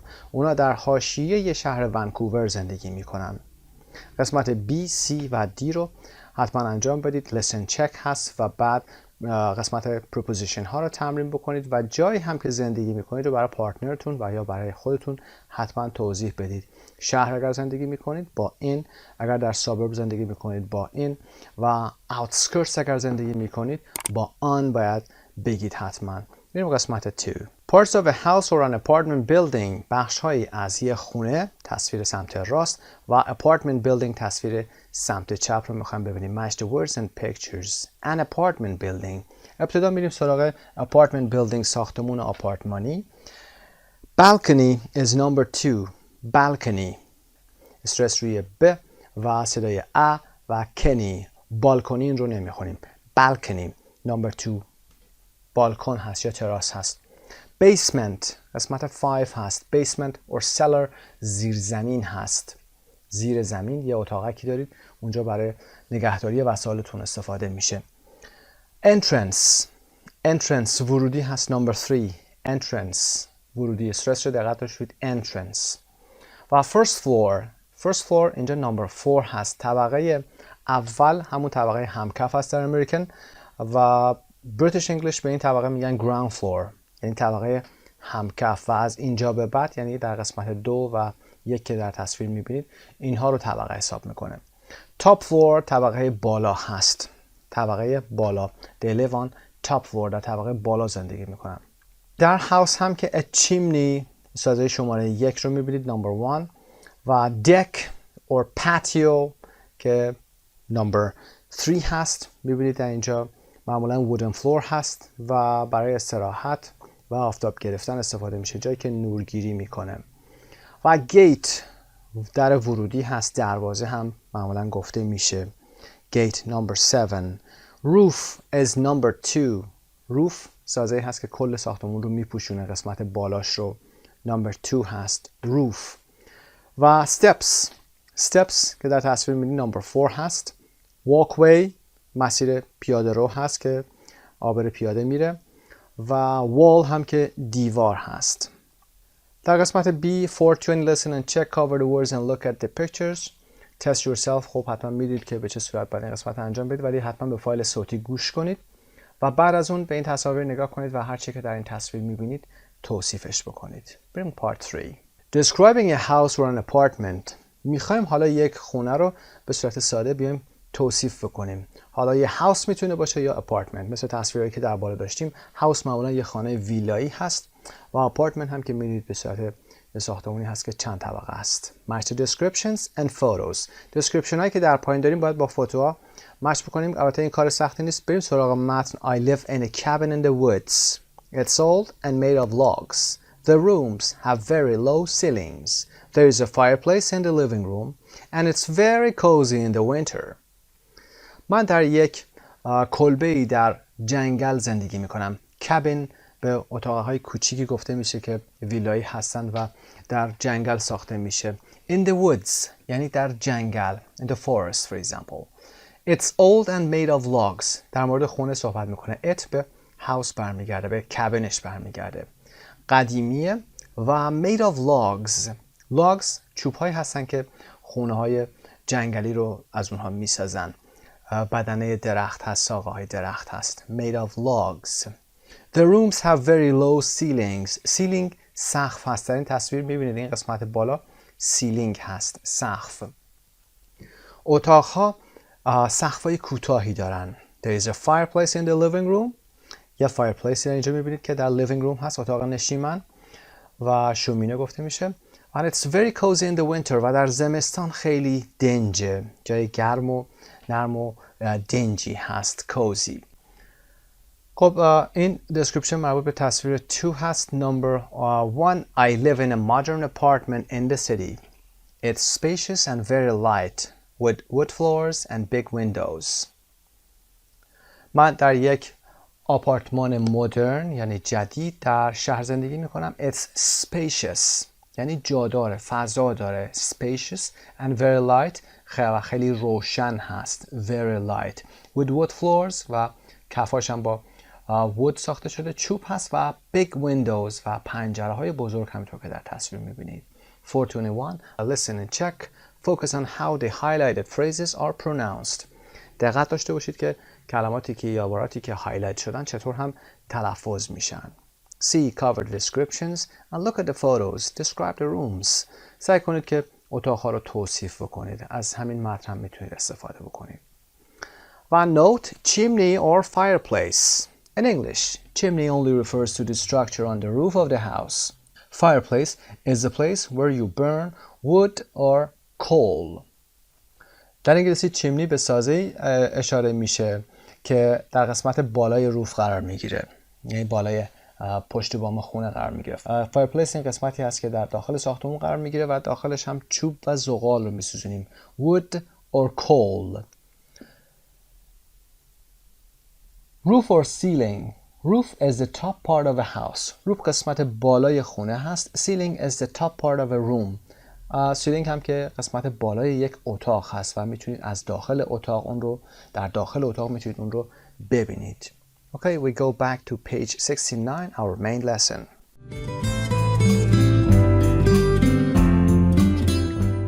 Part C, answer the questions with a partner. What's the difference between؟ خب این کلمات رو یاد گرفتید. تعریف outskirts، suburbs، chimney، fireplace و اینا رو دیگه میدونید. باید بتونید به این سوالات پاسخ بدید. Number 1. What is the difference between the outskirts and the suburbs؟ پاسخ هم که براتون میذاریم در این قسمت. The outskirts, the area around a town or city that is the farthest from the downtown. Outskirts همون حاشیه شهر هست، اطراف شهر هست که در دورترین فاصله از downtown یعنی مرکز شهر قرار میگیره. But the suburbs is a residential area outside the center of a large city. خب یه مکان مسکونی هست، منطقه مسکونی هست، معمولا شهرک‌های کوچیک، همون شهرک‌های اقماری که میگیم، این شهرک‌ها suburbs گفته میشن. Number 2, a village and a town. A village is a very small town located in a country area. Village شهر خیلی کوچیکی هست و در یک country area یعنی در یه جایی که طبیعت هست در اونجا قرار گرفته. و town a place where people live and work which is larger than village but smaller than a city. town شهر هست، کوچکتر از یک city هست و بزرگتر از یک village میشه و در اونجا مردم کار میکنن و زندگی میکنن. Number 3, a roof and a ceiling. Roof the structure that covers the whole house. Roof سازه‌ای هست که کل خونه رو میپوشونه. A ceiling the top inside surface of a room. سطح بالای داخلی خونه هست. Ceiling. For example, a ceiling fan. یه پنکه سقفی. اما روف همون بام هست. A balcony and a deck. A balcony is a platform that is built on the upstairs outside wall of a building with a wall or rail around it.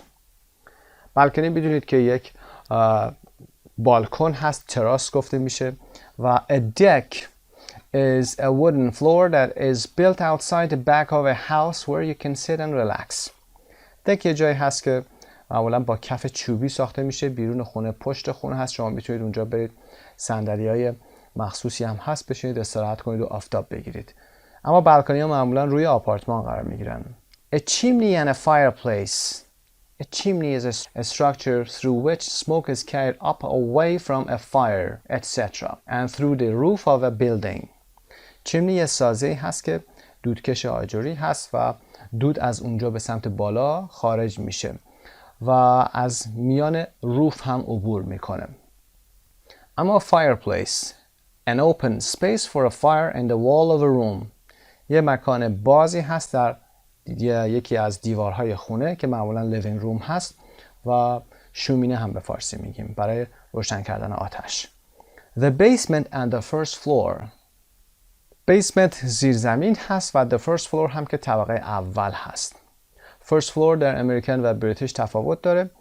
در امریکن first floor رو همون طبقه همکف توی لول گراوند قرار میگیره، اون رو میگیم طبقه اول و طبقه بعدی میشه second floor. اما در بریتیش طبقه همکف اونی که روی زمین قرار میگیره first floor نیست، طبقه بالاییش میشه first floor.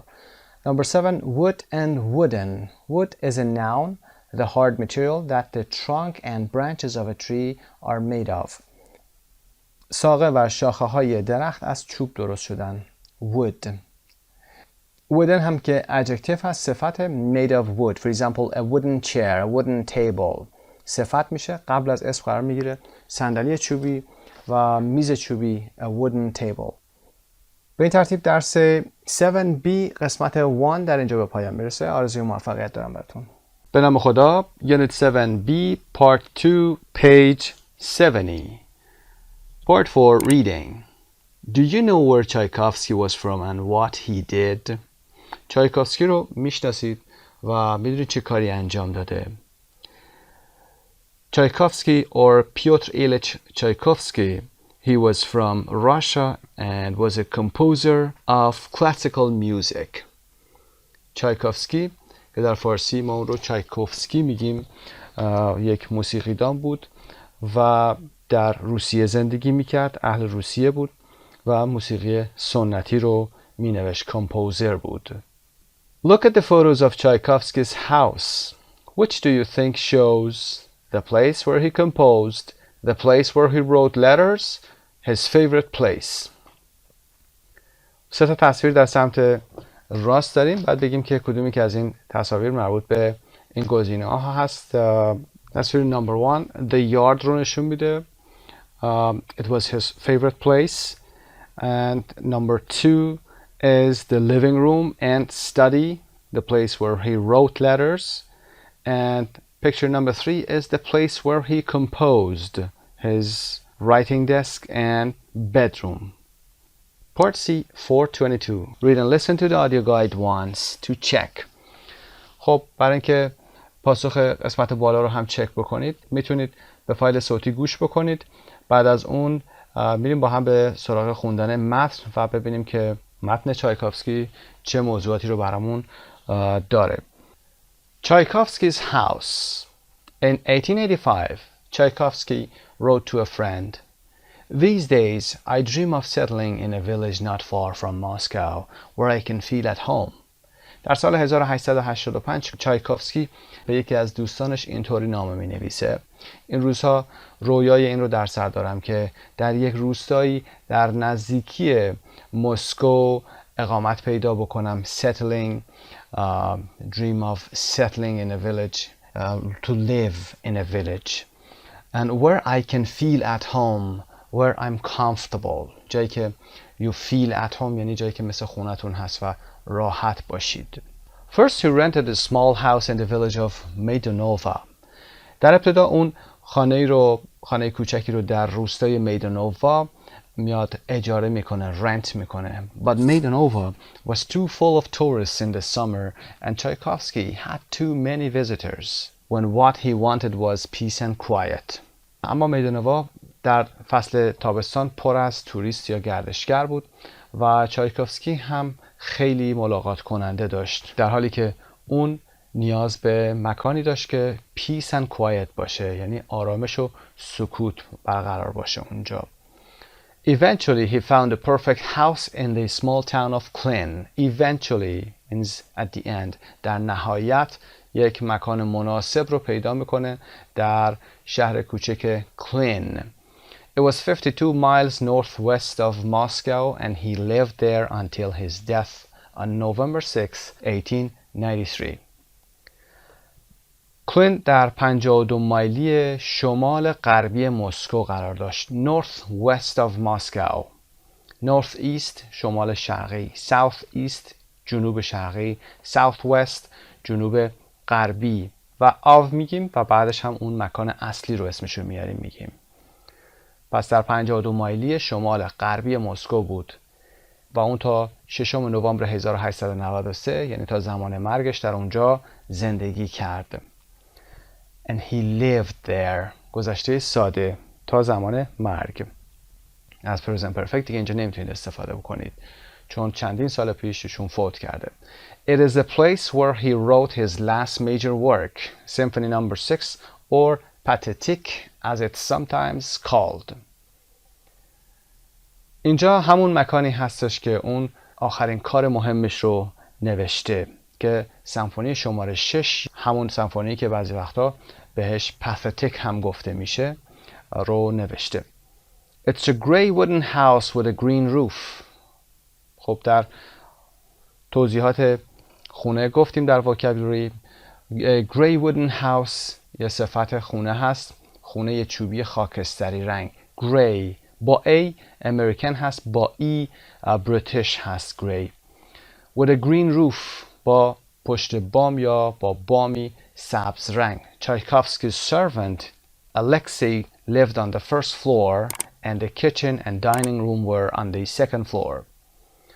پیشخدمت چایکوفسکی که اسمش الکسی بود در طبقه اول زندگی میکرد. On the first floor. در امریکن طبقه که شما میبینید طبقه که رنگ سفید داره اونجا میشه first floor. در حیاط میبینید اون قسمت رو یا همون همکف که میگیم میشه first floor.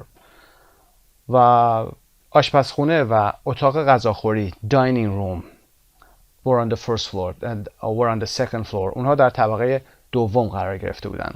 Tchaikovsky himself lived on the third floor. چایکوفسکی خودش ضمیر انعکاسی چایکوفسکی خودش himself lived on the third floor در طبقه سوم زندگی میکرد. On the third floor حرف اضافه on. The living room and study where his piano is located is the largest room in the house and there is a fireplace and a bookcase with his music books. اتاق نشیمن و study living room اتاق نشیمن و study اتاق کار هست. Where his piano is located ضمیر موصولی آورده جایی که پیانوی اون قرار گرفته is located is the largest room in the house بزرگترین اتاق در خانه هست. superlative آورده is the largest room superlative هست از صفت ها و یه fireplace یعنی شومینه و یه bookcase که جا کتابی هست قفسه کتاب هست یه سرم نوشته میشه با کتاب های موسیقیش در اونجا وجود داره. His writing desk where he wrote letters every morning after breakfast is at the end of the room. Writing desk میز تحریر هست.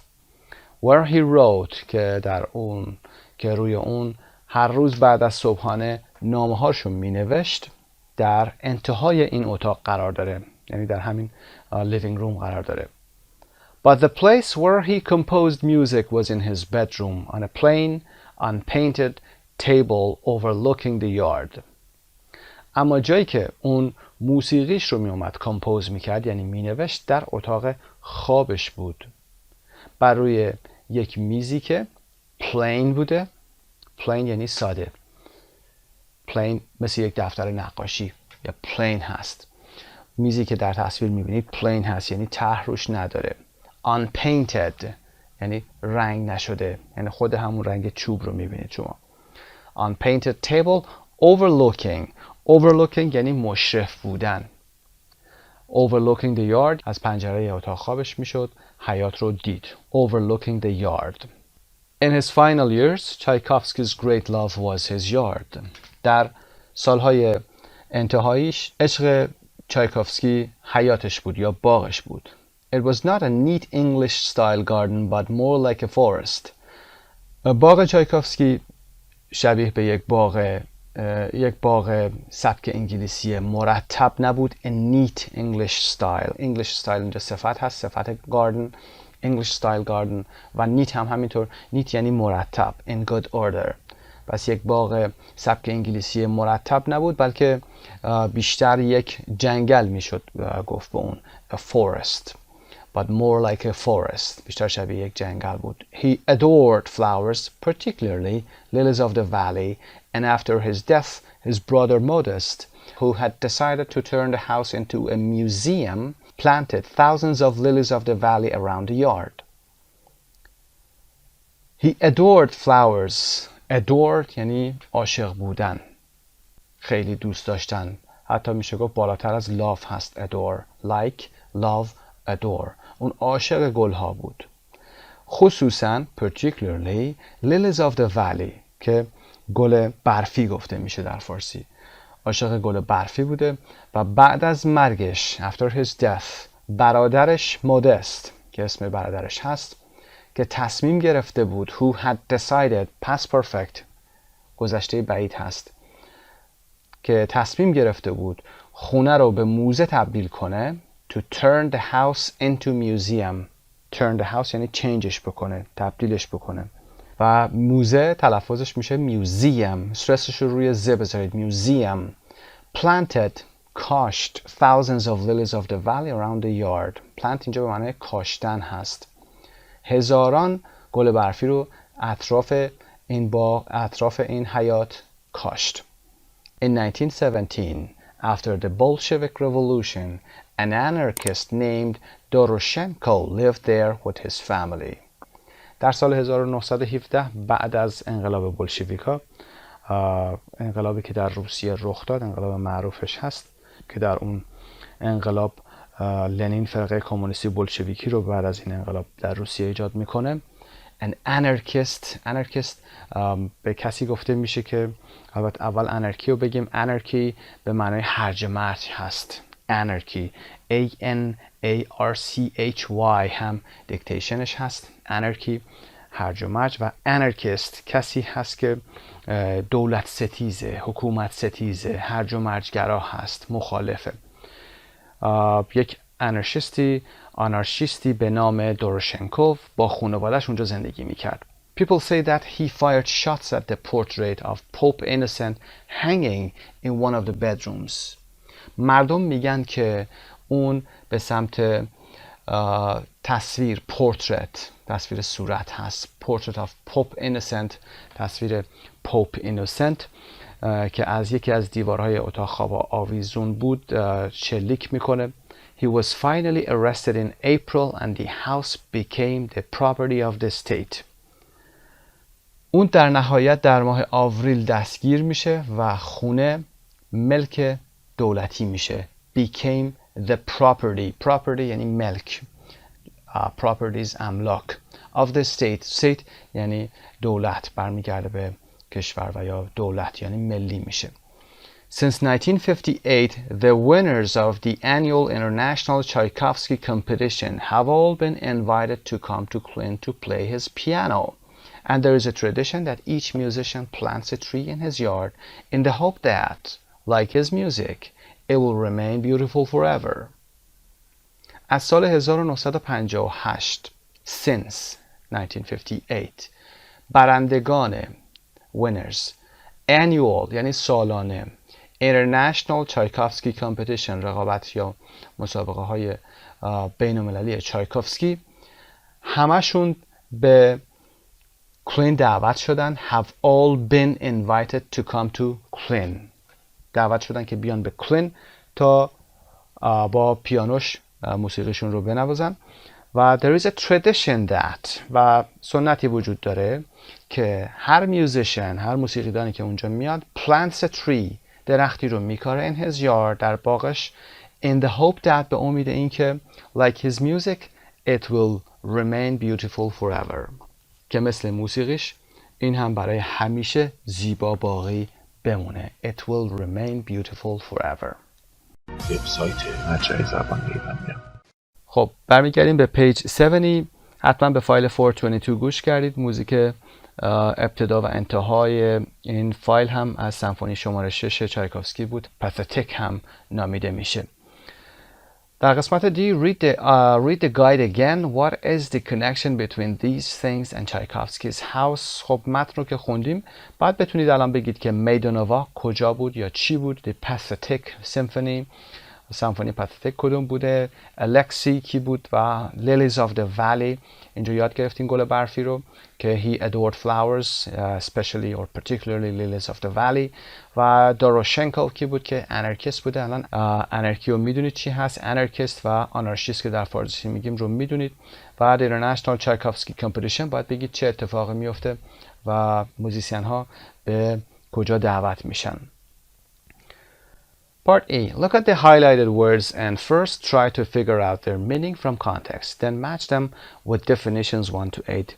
در متن درس قسمت های هایلایت شده. اونها رو باید بتونیم از قبل از اینکه ترجمهش رو بشنوید باید بتونید از روی متن در بیارید، یعنی در بافت ببینید این کلمه چه معنایی داره و بعد اینجا باید بتونید با این definition ها اینها رو مچ بکنید. Number 1. In good order is neat. In good order چیزی که مرتب و منظم باشه neat هست. Stay or continue موندن یا ادامه دادن remain باقی ماندن هست. Having a view of چیزی که منظره رو از چیزی داشته باشه یا مکانی که منظره از جایی داشته باشه overlooking هست مشرف بودن. و fixed to a wall with a cord. Fixed to a wall یعنی که وصل شده باشه به دیوار. with a cord یعنی با یک سیمی یا با یک نخی بسته شده باشه اون وسیله به دیوار میگیم hanging، مثل پورترهایی که در تصویر میبینید hanging. Make something become سینونیمش turn into هست، یعنی تبدیل کردن به چیزی یا چیزی رو به چیزی دیگه تبدیل کردن. و without a pattern or decoration بدون هیچ الگو و یا تزیینی که میشه plain چیز ساده هست. For example a plain t-shirt یه تیشرتی که ساده هست، هیچ طرحی یا نوشته روش نیست.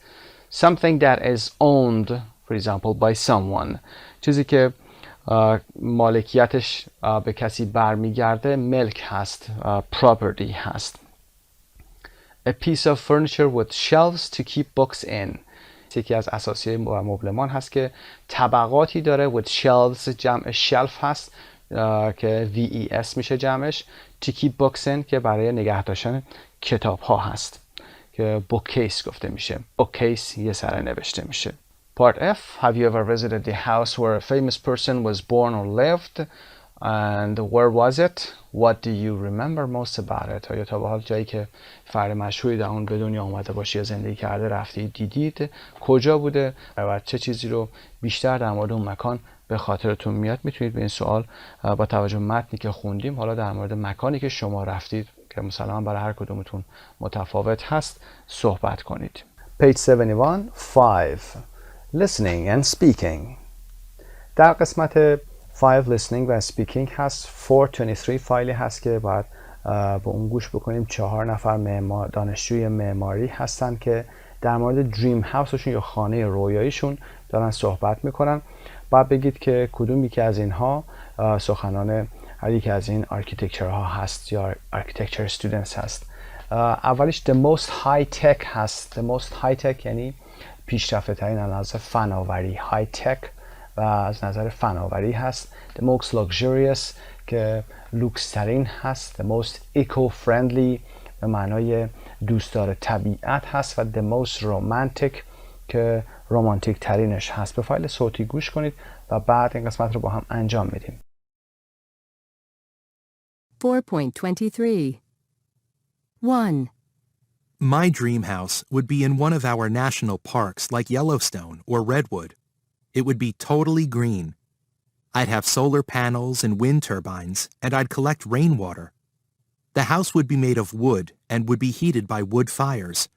I would try to live off the land as much as possible, and I'd plant vegetables and fruit, and maybe have chickens.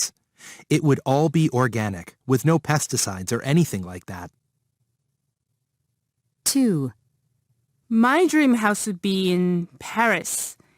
It would be on the top floor of an old apartment building, and I'd have a view of the Eiffel Tower or Notre Dame. It would be full of furniture that I'd found in antique shops, places like that, and amazing paintings, one of which would turn out to be an undiscovered Picasso or Matisse. There would be a beautiful old dining table and chairs for candlelit dinners. Then all I'd need would be the right person to share it with. 3. My dream house would be an apartment in Soho in New York City. It wouldn't be too big. It'd just have a couple of bedrooms and a huge living room with a home theater. It would be very modern and incredibly practical, with things like automatic temperature control, a kitchen with all the latest gadgets, and if possible, a stove that would produce amazing meals on its own. I'm a lazy kind of guy. 4. If I had to choose where to live, I'd choose Hawaii. So my dream house would be made of glass with the most amazing view of the beach from every room in the house. And it would have indoor and outdoor pools, and maybe a tennis court. I'm really into sports. It would also have a big indoor aquarium. There's something so peaceful about looking at fish, and fabulous bathrooms, of course. The most high-tech is number 3. The most luxurious is number 4. The most eco-friendly is number 1. و the most romantic is number 2. توضیح متنش رو هم سعی می‌کنیم در قسمت B که تمرین بعدی هست صحبت بکنیم در موردش. Listen again and make notes about the location and special features of each house. دوباره گوش بکنید و یادداشت بکنید در مورد مکان‌ها و جنبه‌های خاص هر یک از این خانه‌ها. Speaker 1. Location in a national park like Yellowstone or Redwood. در یک پارک ملی مثل یلوستون و یا ردوود. Special features solar panels که پنل های خورشیدی هستند برای جذب انرژی خورشید and to make electricity و wind turbines توربین هست wind turbines هم که توربین های بادی rainwater collected جمع‌آوری آب باران هست house made of wood and heated by wood fires خونه‌ای که با چوب ساخته شده باشه و توسط آتش چوب هم گرم شده باشه land with vegetables and fruits chickens all organic زمینی یعنی زمین مزروعی با سبزیجات و میوه‌جات و chickens که مرغ هست انواع مرغ ها و all organic که همه اینها هم ارگانیک هستن یعنی از مواد کمیکال استفاده نشده باشه. Speaker 2 Location Paris Special features the top floor of an old apartment building with a view of the Eiffel Tower or Notre Dame in Paris. خب تاپ فلور طبقه بالا در وکب گفتیم بالاترین طبقه هست از یک ساختمان آپارتمانی با منظره از برج ایفل یا نوتردام در پاریس full of furniture from antique shops and amazing paintings پر از فرنیچر یا مبلمان از فروشگاه های آنتیک گرفته شده باشه و نقاشی ها یا تصاویر amazing که جالب هست a beautiful old dining table and chairs یک میز غذاخوری قدیمی زیبا و صندلی هاش Speaker 3 Location Soho in New York City Soho در شهر نیویورک Special featuresش Not too big an apartment آپارتمان خیلی بزرگی نباشه A couple of bedrooms and a very big living room with a home theater یه چند تا اتاق خواب داشته باشه و یه اتاق نشیمن بزرگ و یک home theater که تئاتر خانگی هست Very modern and incredibly practical with, for example, automatic temperature control, a kitchen with all the latest gadgets. خب خیلی مدرن باشه و incredibly practical خیلی کاربردی باشه به طور باور نکردنی و به عنوان مثال automatic temperature control باشه یعنی کنترل دمای اتوماتیک و یه آشپزخونه‌ای با آخرین وسایل یا تجهیزات all the latest gadgets. Number 4 میگه location Hawaii که در هاوایی هست Special features made of glass with amazing view of the beach from every room از شیشه ساخته شده باشه با منظره بسیار جالبی از ساحل از همه اتاقها from every room از همه اتاقها indoor and outdoor pools که استخرهای داخل خونه و بیرون خونه هست A tennis court رو گفتیم برای زمین‌های ورزشی برای تنیس یک زمین بازی تنیس و یک آکواریوم داخل خونه، یک آکواریوم بزرگ داخل خونه و fabulous bathrooms و دستشویی ها و حمام های بسیار عالی. این قسمت رو که انجام دادیم میریم قسمت بعد. Seat 424. Now listen to 4 sentences the student said. Why do the speakers use wood? خب 4 جمله از همین جمله های دانشجوهای معماری رو گوش میکنید. ببینید که چرا از wood استفاده میکنن در اینجا. به فایل صوتی گوش میکنید. 4.24 1, It would be totally green. 2, There would be a beautiful old dining table. 3, It wouldn't be too big. 4, It would have indoor and outdoor pools. خب دانشجوها از wood استفاده میکنن اینجا، از wood به علاوه infinitive که مصدر هست، به خاطر اینکه دارن در مورد وضعیتی که صحبت میکنن یه وضعیت هایپوتتیکال و یا ایمیجینری هست، فرضی و یا تخیلی هست. their dream house یا خونه رویایی هست. پس از یک ساختاری هم باید استفاده بشه که ساختار ایمیجینری و یا هایپوتتیکال باشه که would plus infinitive میشه. Part D. Think for a few minutes about what your dream house or apartment would be like and make brief notes. Use page 162 vocabulary bank houses to help you. خب حالا شما هم باید در مورد خانه رویاییتون حتما فکر بکنید و بتونید اون رو توصیف بکنید و where would it be؟ باید بگید که کجا خواهد بود این خونه‌ای که شما دارید تصورش میکنید. What kind of house or apartment would it be؟ چه نوع خونه‌ای میتونه باشه؟ حالا یا آپارتمانی باشه. What special features would it have؟ چه چیز خاصی رو این خونه خواهد داشت که با مراجعه به صفحه 162 vocabulary bank میتونید کلمات جدیدی پیدا بکنید و بتونید به این سوالات پاسخ بدید. حتما به این نوع سوالات پاسخ بدید. دریم هاوس معمولا سوالی هست که پرسیده میشه. خب صفحه 162 که تدریس شده میتونید برگردید به ویدیوی درس قبلی از اون استفاده بکنید و بتونید به این سوالات پاسخ بدید. قسمت ای هم in groups describe your dream house. Try to describe your house in as much detail as possible. Whose do you like best? خب حالا به صورت گروهی هم باید این کار رو انجام بدید. سعی کنید که تا جایی که ممکنه جزئیات بیشتری در مورد خونتون بگید و ببینید که خونه کدومی که از دوستانتون رو شما بیشتر دوست دارید. Part 6 Writing. Page 118 Writing Describing a house or apartment. Write a description of your house or apartment for a house rental website. خب میخوایم بریم در مورد توصیف یک خانه و یا آپارتمان موضوعات جدید رو یاد بگیریم. میخوایم بتونیم در مورد خصوصیات یک خانه و یا آپارتمان برای یک رنتال وبسایت که وبسایتی برای رهن و اجاره هست، اجاره خونه هست، بتونیم مطلب بنویسیم. حالا یا میخوایم اجاره بدیم یا میخوایم بگیریم. با هم میریم به page 118.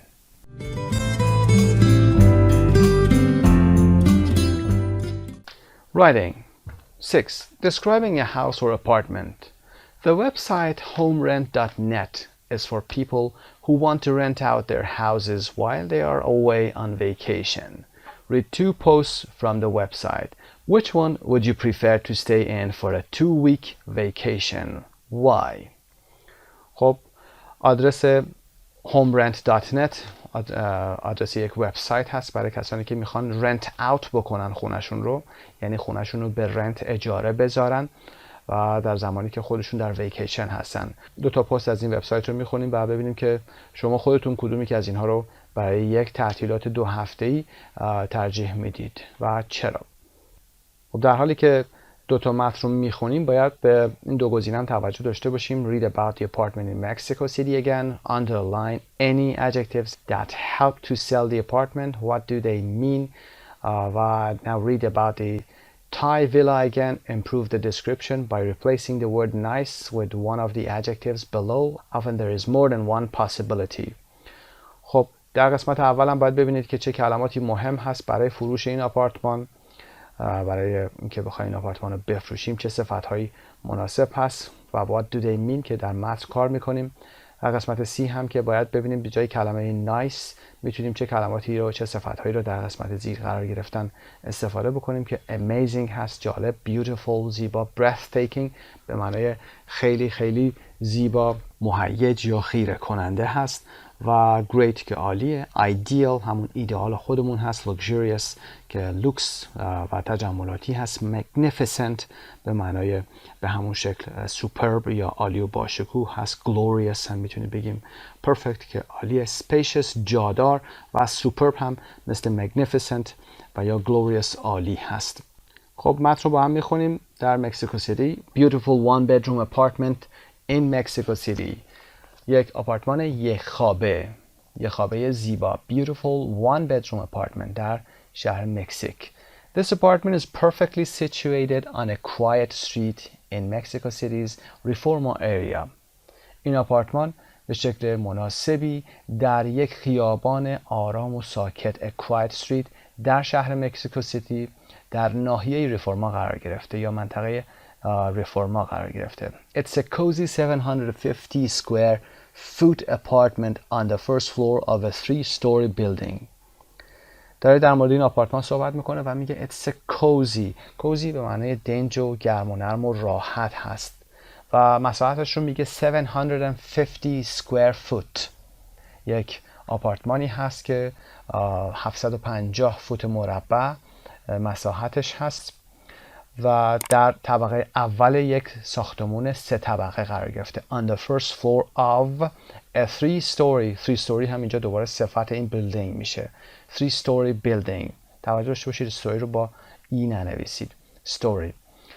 It has one bedroom with a queen size bed, a spacious living or dining room, a modern, well-equipped kitchen and a bathroom. یه اتاق خواب داره با یک تخت بسیار بزرگ، queen size، تخت خیلی بزرگ هست. سایزش رو هم اگر حدوداً بگیم تقریباً 60 اینچ در 80 اینچ در 12 اینچ هم که thicknessش هست.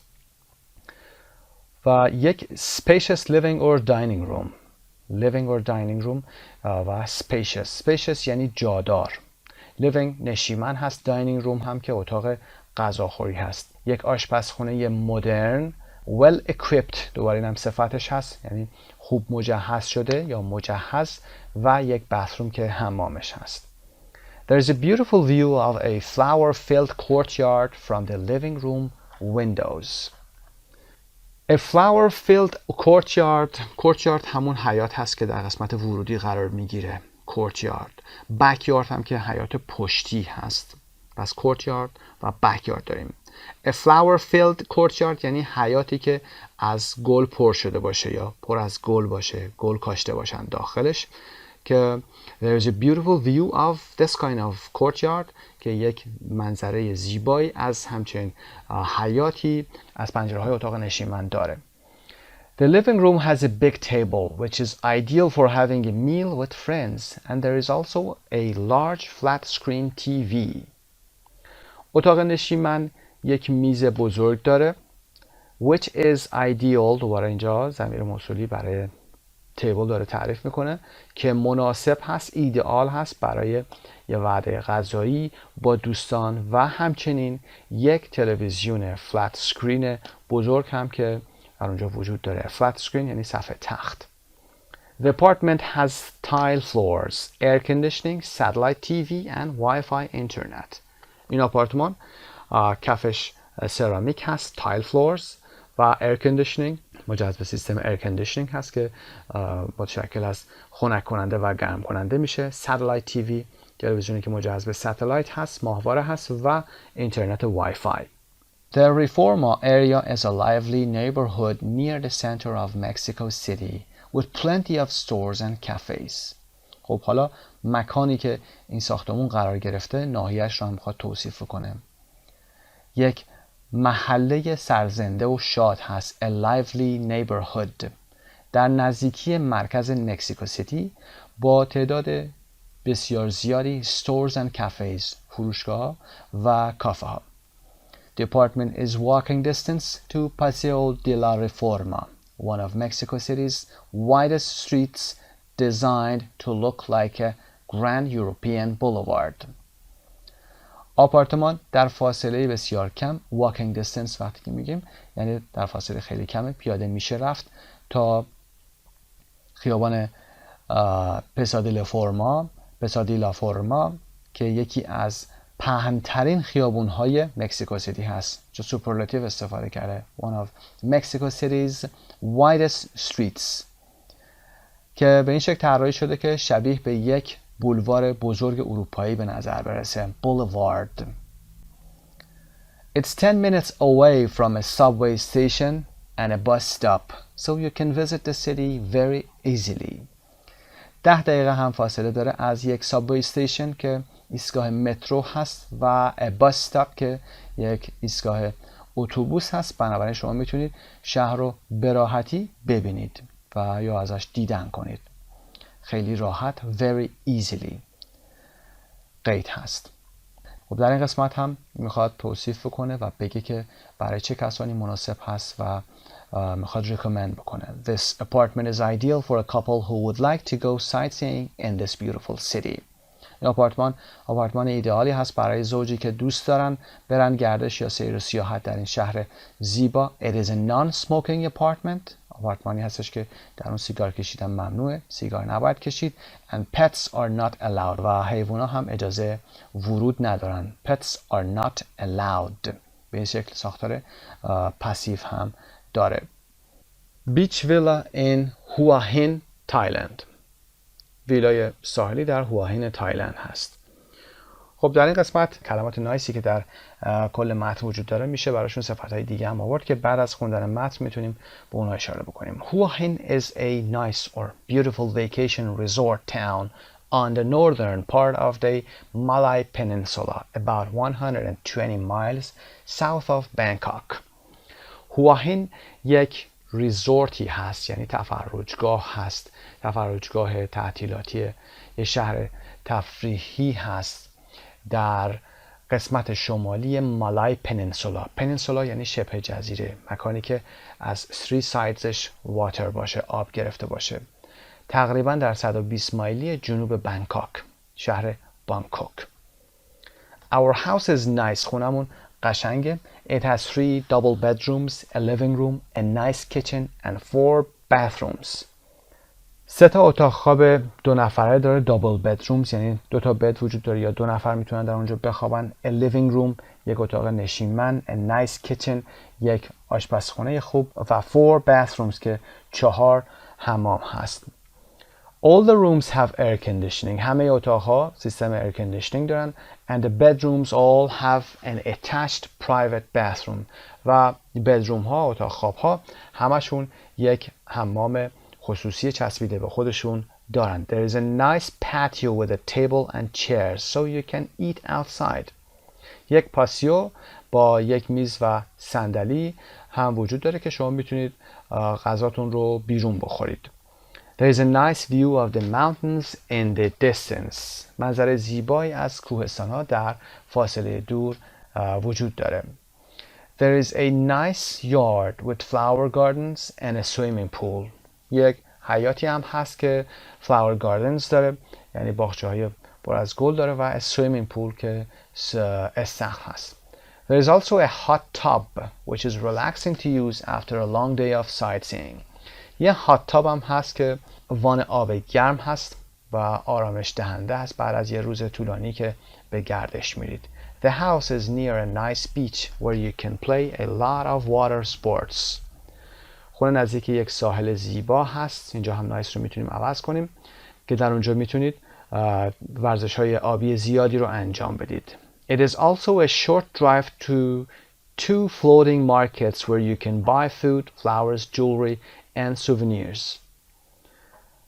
همچنین این ویلا در فاصله کمی قرار گرفته. البته فاصله کمی از لحاظ با ماشین روندن هست، با ماشین رفتن هست، نسبت به 2 تا floating markets که فروشگاه شناور هستن که میتونید در اونجا برید غذا بخرید، گل و جولری که جواهر آلات هست و souvenirs که سوغاتی یا یادگاری هست. This house is perfect for a family with children or for 2 or 3 couples.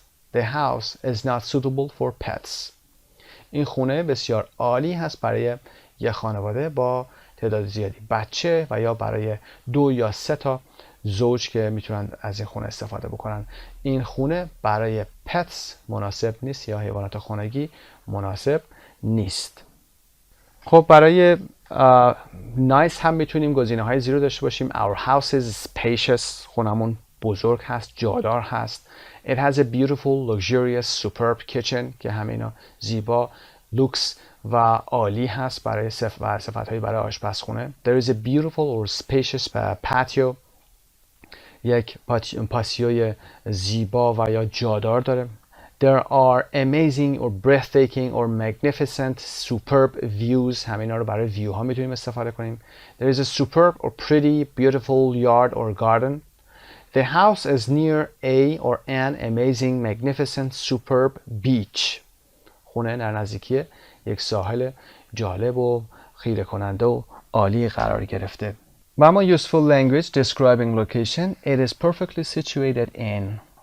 It is walking distance from, a 15-minute walk from, a short drive from. The neighborhood is safe, friendly, etc. It's a beautiful or it's a kind of صفت خاصی area. اینا رو در متن خوندیم. میتونید برای تعریف مکانهایی که دارید از این useful language استفاده بکنید. و اما چطور بیایم یه description از خونه یا آپارتمان رو بیایم برای یک وبسایت بنویسیم و یا برای هر کجای دیگه. و حتی میتونیم برای سپیکینگتون هم اینو استفاده بکنید. Plan what you are going to write. Use the useful language and vocabulary bank house page 162 to help you. خب از useful language میتونید استفاده بکنید. از vocab bank هم که در صفحه 162 با هم کار کردیم میتونید استفاده بکنید. اونها اطلاعات جانبیتون هست. اما ساختار به این شکل هست. Paragraph 1. A brief introduction. What kind of house or apartment is it? Where is it exactly? چه نوع آپارتمان و یا خونه هست و کجا قرار گرفته دقیقاً. در پاراگراف 2 خونه رو یا آپارتمان رو میایید describe میکنید. What rooms does it have? Does it have any special characteristics? چه اتاق‌هایی داره؟ bedroom داره، living room داره و یا چند تا bedroom داره، bathroom داره، چقدر هست تعدادشون و اینکه آیا مشخصه خاصی هم داره، سیستم خاصی در اونجا وجود داره. For example اینترنت میتونید بگید وای فای سیستم وای فای سیستم داره یا satellite TV داره و غیره. در پاراگراف 3 describe the neighborhood. How far is it from places of interest, public transportation, etc. حالا میاد منطقه یا محله رو توصیف میکنید. چقدر از مکانهای که مورد علاقه هست و public transportation حمل و نقل عمومی و یا غیره فاصله داره. و در پاراگراف 4 say who the house or apartment is suitable for. بگید که این خونه برای چه کسی مناسبه. حالا میخواید به کسی رهن بدید یا بفروشید. Are there any restrictions? آیا محدودیت هایی هم وجود داره؟ اینها رو توصیف میکنید. در قسمت ای هم که مثل همیشه برای رایتینگ check your description for mistakes, grammar, vocabulary, punctuation and spelling. حتما این کار رو انجام بدید. در ورد میتونید تایپ بکنید و این مشخصه ها رو برای شما معلوم میکنه. اگر گرامر یا وکاب و یا پانکچویشن مشکل داشته باشه میتونید اونجا برطرف کنید. خسته نباشید. به نام خدا، با عرض سلام خدمت همه شما عزیزان. Practical English از یونت 7 رو با هم شروع میکنیم. Boys Night Out. بعد از boys که جمع هست یا آپوستروفی داریم، یعنی که برای این کلمه جمع میخوایم یه مالکیتی رو بیاریم. Night Out رو بعدش آوردیم. Night Out یعنی شب رو در بیرون گذراندن، تفریحات شبانه داشتن که در فرهنگ ما وجود نداره معادلش. در این درس ما با بهانه آوردن و عذرخواهی کردن و با پیشنهاد دادن و با پاسخ به پیشنهاد آشنا میشیم. Making and responding to suggestions, making an excuse and apologizing. To apologize عذرخواهی کردن. خب بریم قسمت اول ویدیو رو با هم ببینیم که راب و پال به هم دیگه میرسن و با هم دارن یه شب رو بیرون میگذرونن.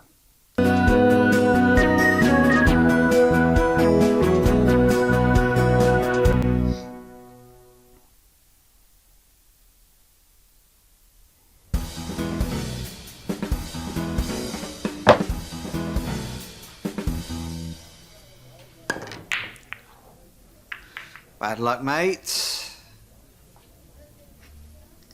Mate دوست، رفیق.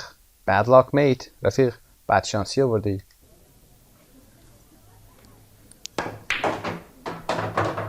Nice shot. I've had years of practice. I've had years of practice. I've had present perfect. من سالها تمرین داشتم. You used to play pool a lot at university. You used to گفتیم عادتی در گذشته است. موقعی که در دانشگاه بودی You used to play pool a lot. Pool به معنی بیلیارد هست. قبلا در دانشگاه خیلی بیلیارد بازی میکردی. You did too. Yeah, I don't really have the time anymore. Or anybody to play with. So, what do you do in your free time? خب سوال خوبی است. So what do you do in your free time? تو اوقات بیکاری چه کار انجام میدی تو اوقات فراغتت؟ The magazine keeps me pretty busy. The magazine اینجا برمیگرده به آفیسی که براش کار میکنه.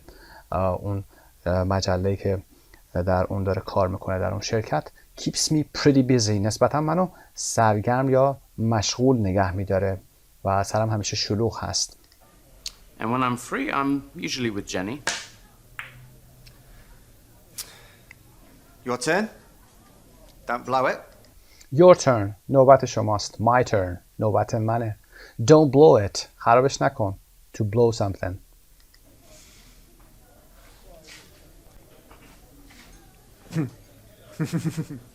What is it?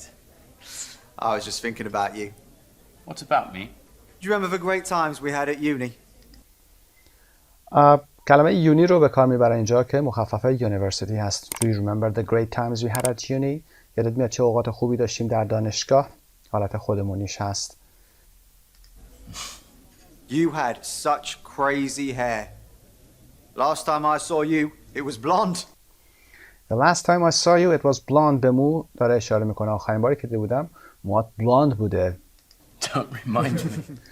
Don't remind me. یادم ننداز. Don't remind me. Those were the days. Look at you now. With your girlfriend. Your 9 to 5 job. خب چه روزایی بود. اما حالا به خودت نگاه کن با دوست دخترت و شغلی که 9 to 5 job هست یعنی از ساعت 9 صبح تا 5 عصر میری همش سر کار. If you don't come back to London soon, you'll become an all-American boy. Come off it. Come off it. دست بردار. It's true. I mean, just look at that shirt. What's wrong with my shirt? You look like a businessman. Did you buy it? Me? No. It was a present from Jenny. I thought so. What does that mean? It's Jenny's taste. It's Jenny's taste. یعنی سلیقه جنیه. من اینطور فکر میکردم. It's Jenny's taste. سلیقه هست اینجا به معنی مزه نیست. Yes, and I really like it. Jenny seems to know what she wants. And she probably gets it. That's one of the things I like about her. Oh, terrible. You said it. Sorry, Paul. We've got to go. We've got to go. We have to go. We have got to go. باید بریم. عذرخواهی میکنه. Sorry, Paul. We've got to go. Come on, Rob. We haven't even finished the game. Oh, come on. دست بردار. راب که ما هنوز بازی رو تمام نکردیم. Another time. Jenny's waiting for us. Jenny. Right. خب ویدیو رو با هم دیدیم. البته شما باید ویدیو رو از قبل ببینید بدون زیرنویس بدون توضیحات بنده و بریم قسمت تمرین ویدیو. Watch or listen to Rob and Paul. What does Paul think of Jenny? Paul نظرش در مورد جنی چی هست؟ What does he think of her? What does Paul think of Jenny? انسراش رو با هم چک خواهیم کرد. در قسمت پایین هم که watch or listen again دارید حتما این کار رو انجام بدید از قبل. بعد بیایید این ویدیو رو که با هم انجام میدیم رو بیایید کار بکنید. خب برای سوال اول He clearly doesn't like her and implies that she is bossy or controlling. اون مشخصا از جنی خوشش نمیاد و این رو توی صحبتاش میرسونه که اون باسی هست و یا controlling هست، یعنی حالت رئیس مآبانه داره و شخصیت کنترلگری داره. خب در قسمت B هم watch or listen again. Mark the sentences true or false. Correct the F sentences, false sentences. Number 1, Rob used to play pool when he was younger. راب وقتی که جوان‌تر بود قبلا بیلیارد بازی می‌کرد. True. Rob has a lot of free time. راب اوقات فراغت زیادی داره. False. He doesn't have time. His job keeps him busy. در متن مکالمات شنیدیم که راب گفت The magazine keeps me busy or pretty busy. نسبتا منو مشغول نگه می‌داره. Magazine امریکن هست و مگزین که زین استرس رو میگیره British هست. Number 3, Rob had light hair the last time Paul saw him. Light hair or blonde. قبلا گفتیم برای blonde light hair رو میتونیم به کار ببریم. رنگ روشن. آخرین باری که the last time Paul saw him. آخرین باری که پال اونو دید راب موهای روشنی داشت. True. Number 4, Paul thinks Rob has changed a lot. Paul فکر میکنه که راب خیلی تغییر کرده. Has changed a lot. خیلی تغییر کرده. میخواید چیزی رو بگید در زمان حال میگید که has changed. He has changed a lot. You have changed a lot. True. Number 5, Jenny's parents gave Rob the shirt he's wearing. پیراهنی که راب الان تنش هست الان پوشیده. The shirt he's wearing یعنی پیراهنی که الان تنش پوشیده یا تنش هست رو والدین جنی بهش دادن. False. Jenny gave Rob the shirt he's wearing. Number 6, Rob doesn't want to keep Jenny waiting. راب نمیخواد که جنی رو منتظر بذاره.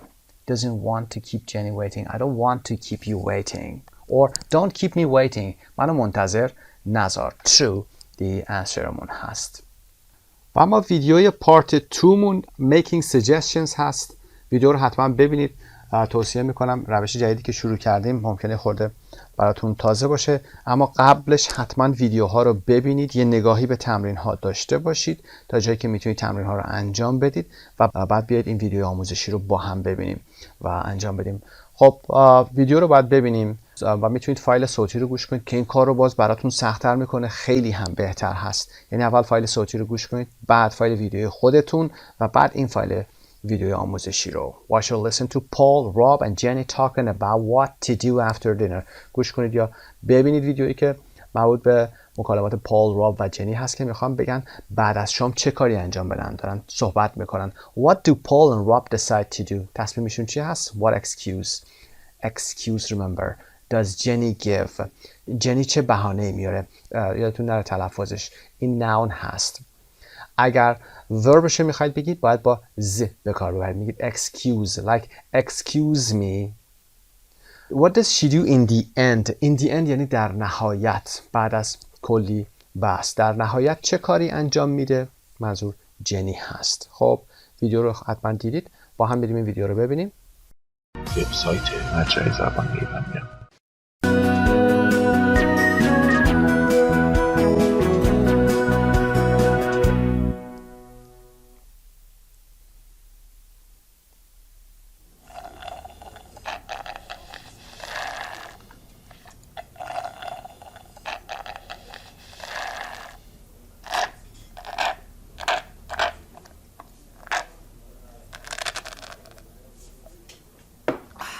Oh yeah, that was good. So, what should we do now? What do you want to do? Well, I haven't been on a dance floor for weeks now. I haven't been on a dance floor for weeks now. من هفته هاست که روی دنس فلور نرفتم، یعنی روی اون صحنه رقص، جایگاهی که میرن میرقصن برای مدتی نبودم. I haven't been on a dance floor. برای فلور گفتیم on استفاده میکنیم. For weeks now. الان هفته هاست که نرقصیدم منظورشه. I've got to move my body. Let's go dancing. I've got to move my body. باید بدنم رو حرکت بدم. Let's go dancing or dancing. British dancing, American dancing. و ممکن در کتاب هم perform رو آورده باشه. Going running in the morning. Why don't you join me? No thanks. I'm not very keen on running. I'm not very keen on running. خیلی علاقه‌مند به دویدن نیستم. But I've read about this place called Deep Space where they play great music. We could go there. A club? What? Don't you feel like dancing? Don't you feel like dancing or dancing British? Don't you feel like یعنی دلت نمیخواد، هوس این کارو نداری، نمیخوای برقصی؟ Not on a Wednesday night. What about going to the late show at MoMA? MoMA? What's that? MoMA? It's the Museum of Modern Art. There's a Kandinsky exhibition. Yeah, that isn't exactly my idea of a great night out. What about staying in and watching a movie on TV? What about staying in and watching a movie on TV? Staying in یعنی چطوری که بمونیم خونه و یه فیلم رو توی تلویزیون تماشا کنیم. Watching a movie on TV. I'm in New York. I can watch TV anywhere. Who's that? It's a text from Kerry. It's a text from Kerry. پیامی از کری هست. کری رو میشناسید، خانمی بوده که سولو اجرا میکرده. She's doing a gig at the Bowery Ballroom. یک هم مراسم کنسرت هست. Kerry who? Kerry Johnson. I interviewed her last week. Kerry Johnson. I've seen her play live. She's cool. Do you like her, Jenny? I have to admit, I'm not crazy about her music. I have to admit. باید بگم، باید قبول کنم به این شکل. باید قبول کنم یا اعتراف کنم به این شکل. I'm not crazy about her music. خیلی دیوانه آهنگش نیستم. Or her, for that matter. Didn't think so. So, shall we go there? Why not? Actually, Kerry's staying very near here, and she doesn't know New York very well. We could meet her outside and go together. That's a great idea. I'll send her a text. I think I might have an early night. I think I might have an early night. I might رو گفتیم شاید و یا احتمال رو میرسونه. فکر میکنم احتمالا من یه early night داشته باشم. early night متضاد یا opposite late night هست، یعنی باید شبی که من زودتر برم بخوابم هست. late night یعنی شبی که شما دیر میرید میخوابید و معمولا بیرون میگذرونید یا در خونه تلویزیون تماشا میکنید. You two can go on your own. Are you sure you don't mind? Of course she doesn't mind. No, Rob, it's fine. I have another busy day tomorrow. You do too, actually. I know. Okay. I have another busy day tomorrow. من فردای شلوغی دارم، سرم شلوغ هست و you do too actually. شما هم همینطور. در واقع actually. No, we're meeting Don. I haven't forgotten. Oh, I haven't forgotten. Forget, forgot, forgotten. فراموش نکردم. it's Kerry. She's on her way now. She's on her way now. اون تو راهه، تو مسیرش به اینجاست، داره میاد. What are we waiting for? Let's go.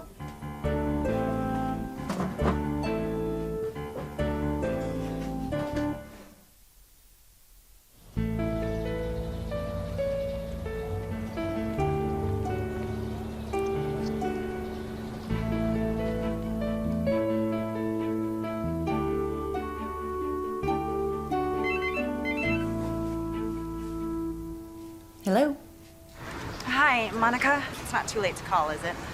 Jenny! No, why? Are you okay? I need to talk. Can you come over? Can you come over? میتونی یه سر بیای اینجا؟ Why don't you take a cab? Okay, thanks. Why don't you take a cab? چرا یه تاکسی نمیگیری؟ چرا یه تاکسی نمیگیری بیای اینجا؟ cab. خب انسرش کار میکنیم قسمت 427 رو. Paul and Rob decide to go and see Carrie playing in a gig. Jenny says she has a busy day the next day. She ends up going to Monica's house. A busy day the next day. اینجا نمیتونه در پاسخ بگه tomorrow. شما هم نگید tomorrow. She has a busy day tomorrow. برای اینکه وقتی دارید میگید یعنی همین الانی که صحبت میکنید فرداش. چون نقل قول دارید میکنید باید بگید the next day. و در جمله بعدی میگه she ends up going و کارش به اینجا ختم میشه. در نهایت میره خونه مانیکا. در قسمت B هم watch or listen again داریم. answer with Paul, Rob or Jenny. میتونید حروف اولشون رو بذارید P, R, J. هر کدوم از اینها. who suggests کی پیشنهاد این کار رو میده. پاسخ ها رو اینجا براتون میذارم خدمتتون. going, dancing or dancing. Paul suggests going dancing. exercising. Jenny suggests exercising. She says I go running every morning. And going to a club. Paul says let's go to a club. And going to an art museum. رفتن به یک art museum یا موزه هنری رو کی پیشنهاد میده؟ suggest. Jenny suggests that. و staying at home. Staying at home. Jenny again. Going to a gig. Rob. And meeting Carrie. Rob suggests meeting Carrie. Rob پیشنهاد ملاقات کری رو میده. 428 look at some extracts from the conversation. بخشی از مکالمات برداشته شده و در اینجا قرار گرفته. Can you remember any of the missing words؟ یا یادتون میاد این کلمات چیا هستن؟ اگر نه watch or listen and check. میتونید گوش بکنید و یا اینکه ویدیو رو دوباره ببینید. در مکالمه اول Paul and Rob are talking. What shall we do now؟ حالا باید چه کاری انجام بدیم؟ What do you want to do؟ دلت میخواد چیکار بکنی؟ Well, I haven't been on a dance floor for weeks now. اینا رو صحبت کردیم. I've got to move my body. Let's go dancing. Let's go. داره پیشنهاد میده که برم برای dancing. Number 2, Jenny. I'm going running in the morning. Why don't you join me? داره پیشنهاد میده. suggest میکنه. Why don't you join me? چرا با هم ملحق نمیشید؟ No thanks. I'm not very keen on running. داره پاسخ پیشنهاد رو میده. I'm not very keen. خیلی علاقمند نیستم. But I've read about this place called Deep Space where they play great music. اما در مورد یه مکانی به اسم Deep Space خوندم تو روزنامه ها یا مقالات که آهنگ خیلی خوبی میزنن، موسیقی خیلی خوبی میزنن. We could go there. میتونیم بریم اونجا. We could go there. میتونیم بریم به اونجا. Jenny and Paul. How about going to the late show at MoMA? How about going? با how about و what about در قسمت های پایین توضیح خواهیم داد که بعدش باید ساختار جراند بیاریم. How about going to the late show at MoMA؟ و یا what about going to the late show at MoMA؟ به این شکل میتونید بگیم. حالا جاهای دیگه what about going or how about going to the sea, going to the beach. و MoMA what's that? Jenny دوباره میگه what about staying in? What about staying in? دوباره بعد از what about ساختار جران داریم، یعنی اسم مصدر داریم. in and watching اگر چند کار باشه. a movie on TV. I'm in New York. I can watch TV anywhere. I didn't think so. من این فکر نمی کردم یا اینطوری فکر نمی کردم. So shall we go there? Shall we go there? Shall we? میخواد بپرسه آیا خوبه که بریم؟ Shall we go there? Why not? چرا که نه؟ وقتی که موافق هستید why not؟ و راب و پول در آخرین مکالمه we could meet her outside and go together. We could meet her. میتونیم اون رو بیرون ببینیم و با هم بریم. That's a great idea. وقتی که موافق هستید ایده خیلی خوبیه. That's a great idea. بریم قسمت پایین. در قسمت verb forms remember to use the base form of the verb after shall we could, why don't you or why don't we, let's. به این شکل ساختارهایی رو که دارید بعدش فعل رو به شکل ساده میارید، بیس فرم میارید. مثل shall we dance, we could go there, we could see him, we could stay, why don't you call me, why don't we go there و let's stay. به این شکل بیس فرم هست. حتما با این ساختار آشنایید. اما remember to use the gerund after what about, how about که در این درس کار کردیم. ساختار how about, what about یادتون باشه که بعدش حتما gerund یا مصدر یا اسم مصدر که ساختار ing دار هست بیارید. به عنوان مثال what about going, what about staying and watching and listening. به این شکل. قسمت های D, E, F کارهایی هست که باید خودتون انجام بدید. این قسمت ها رو انجام دادیم البته با هم. هایلایت شده ها رو گفتیم. حتما به فایل صوتی گوش کنید و ریتما رو تکرار بفرمایید. مکالمات رو هم با هم تمرین کنید. در قسمت G in small groups practice making suggestions and responding. تمرین کنید. You are going to have an end of semester class party. You need to decide. خب یه مراسم یا مهمانی end of semester دارید، یعنی پایان ترمیه دارید شما در مدرسه. میخواید تصمیم بگیرید که when to have it, where to have it, what time to have it, what foods and drinks to have از ساختار بالا استفاده بکنید. مثلا به عنوان مثال میتونید بگید what about Friday, what about Saturday for example. به این شکل. بریم قسمت 3. 3. The morning after the night before.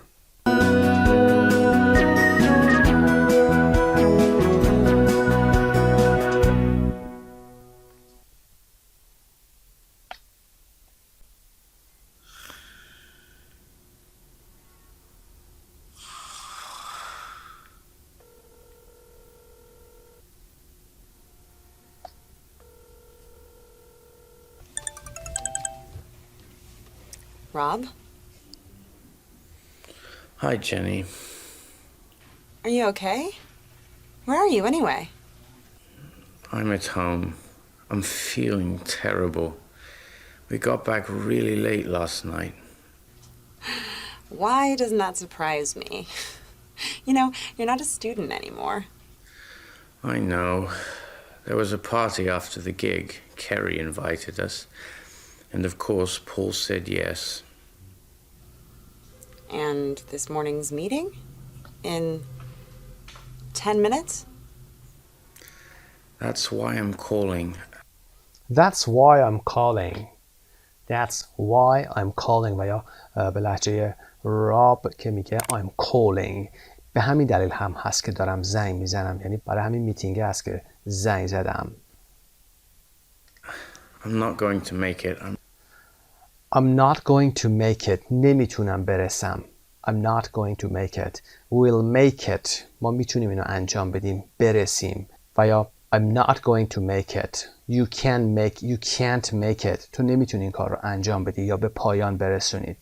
و بعد هم میگم really sorry. عذرخواهی میکنه. I'm really sorry. Rob, it's a very important meeting. I'll cover for you this time, but I won't be able to do it again. I'll cover for you this time. یعنی جای تو رو پر میکنم. میرم این میتینگ رو انجام میدم. Cover for you. اگر شیفتی هم داشته باشید کسی جای شما وای میسته اون هم cover for you میکنه. But I won't be able to do it again. اما دیگه قادر به انجام این کار نخواهم بود. It won't happen again, I promise. و راب دوباره مثل همیشه میگه it won't happen again. دیگه این اتفاق نمیافته. It won't, it will not happen again. It will not happen again. I promise. قول میدم. Anyway, Paul's leaving. Anyway, Paul's leaving. راستی پال هم که داره میره. He's leaving? That's right.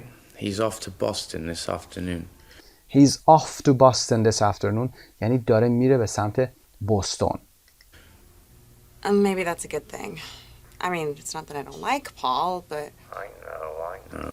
It's not that I don't like Paul. I mean داره میگه اول. منظورم که البته نمیخوام بگم از پال خوشم نمیاد اما I have to go. وقتی میخواید تماس رو قطع کنید I have to go. ما میگیم کاری ندارید اما اونا این اصطلاح رو ندارن. I have to go. به همین سرعت و ارتباط رو قطع میکنید. Talk to you later. Talk to you later. بعدم با صحبت میکنم. Jenny, have you seen Rob? I wanted to have a word with him before the meeting. Have you seen Rob? Rob دیدی? I wanted to have a word with him. میخواستم یه چند کلمه باهاش صحبت کنم. I want to have a word with you. میخوام یه حرفایی باهات بزنم بهت بگم. And he isn't even here. I know. He just called to say he can't make it. He just called to say همین الان زنگ زد. He can't make it که نمیتونه یا نمیرسه بیاد. He what? I was with him last night. He wasn't feeling very well. But it's okay. He told me everything I need to know for the meeting. Oh. Okay then. You know Rob. He's such a professional. You know Rob. شما که رابو میشناسید. He's such a professional. یه آدم حرفه‌ایه تو کارش.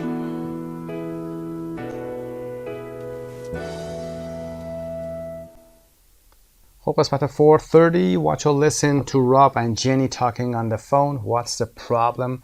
مشکلات چی هست؟ مشکلات رو با هم ببینیم. Rob and Jenny have a meeting with Don. راب و جنی با دان که فرد سومی هست یا ملاقاتی دارن. But Rob hasn't come in to work. اما راب سر کار نیامده. To come in یعنی اومدن سر کار. To be in یعنی سر کار بودن. He's not in. She's not in یعنی سر کارش نیست. Because he isn't feeling well. به خاطر اینکه حالش خوب نیست.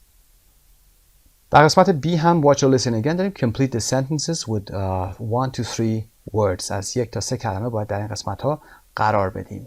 Rob says that he's feeling terrible. Rob میگه که خیلی حالش بده. Feeling terrible.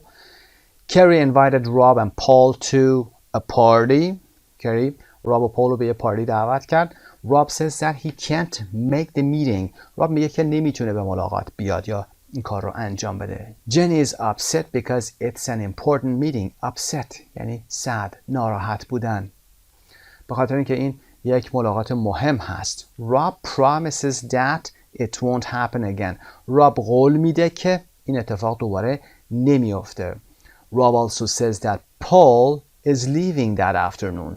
Rob همچنین میگه که پول هم اون روز عصر داره میره، اونجا رو ترک میکنه. Jenny tells Don that Rob is such a professional. جنی هم به دان میگه که راب آدم خیلی حرفه‌ای هست. Part C, look at the social English phrases. Can you remember any of the missing words? آیا یادتون میاد؟ چک کنید. Where are you? این رو جنی میگه. Anyway. راستی کجایی؟ به هر حال کجا هستی؟ و از راب داریم That's why I'm calling که این رو در متن عرض کردم خدمتون. I'm not going to make it. به همین دلیل هست. That's why I'm calling. به همین دلیل که دارم زنگ میزنم. نمیتونم برسم. و it won't happen again. این دوباره اتفاق نمیفته. He's off to Boston this afternoon. For example, I'm off to Tehran next week. هفته بعد دارم میرم به تهران. و I mean, it's not that I don't like Paul. منظورم اینه که اینطوری نیست که من از پال خوشم نیاد. اما و اینجا از دان داریم I wanted to have a word with him. که عرض کردم در متن مکالمات میخواستم یه چند کلمه‌ای باهاش صحبت بکنم before the meeting قبل از جلسه. He's such a professional. اون یه آدم واقعا حرفه‌ای هست. بریم قسمت بعد. 431 هم که watch or listen and complete the phrases هست. با این کار رو انجام بدیم. شما حتما گوش کنید و تکرار کنید لطفاً. در قسمت ای هم watch or listen again and repeat the phrases. How do you say them in your language؟ کار کردیم. میتونید دوباره تکرار بفرمایید.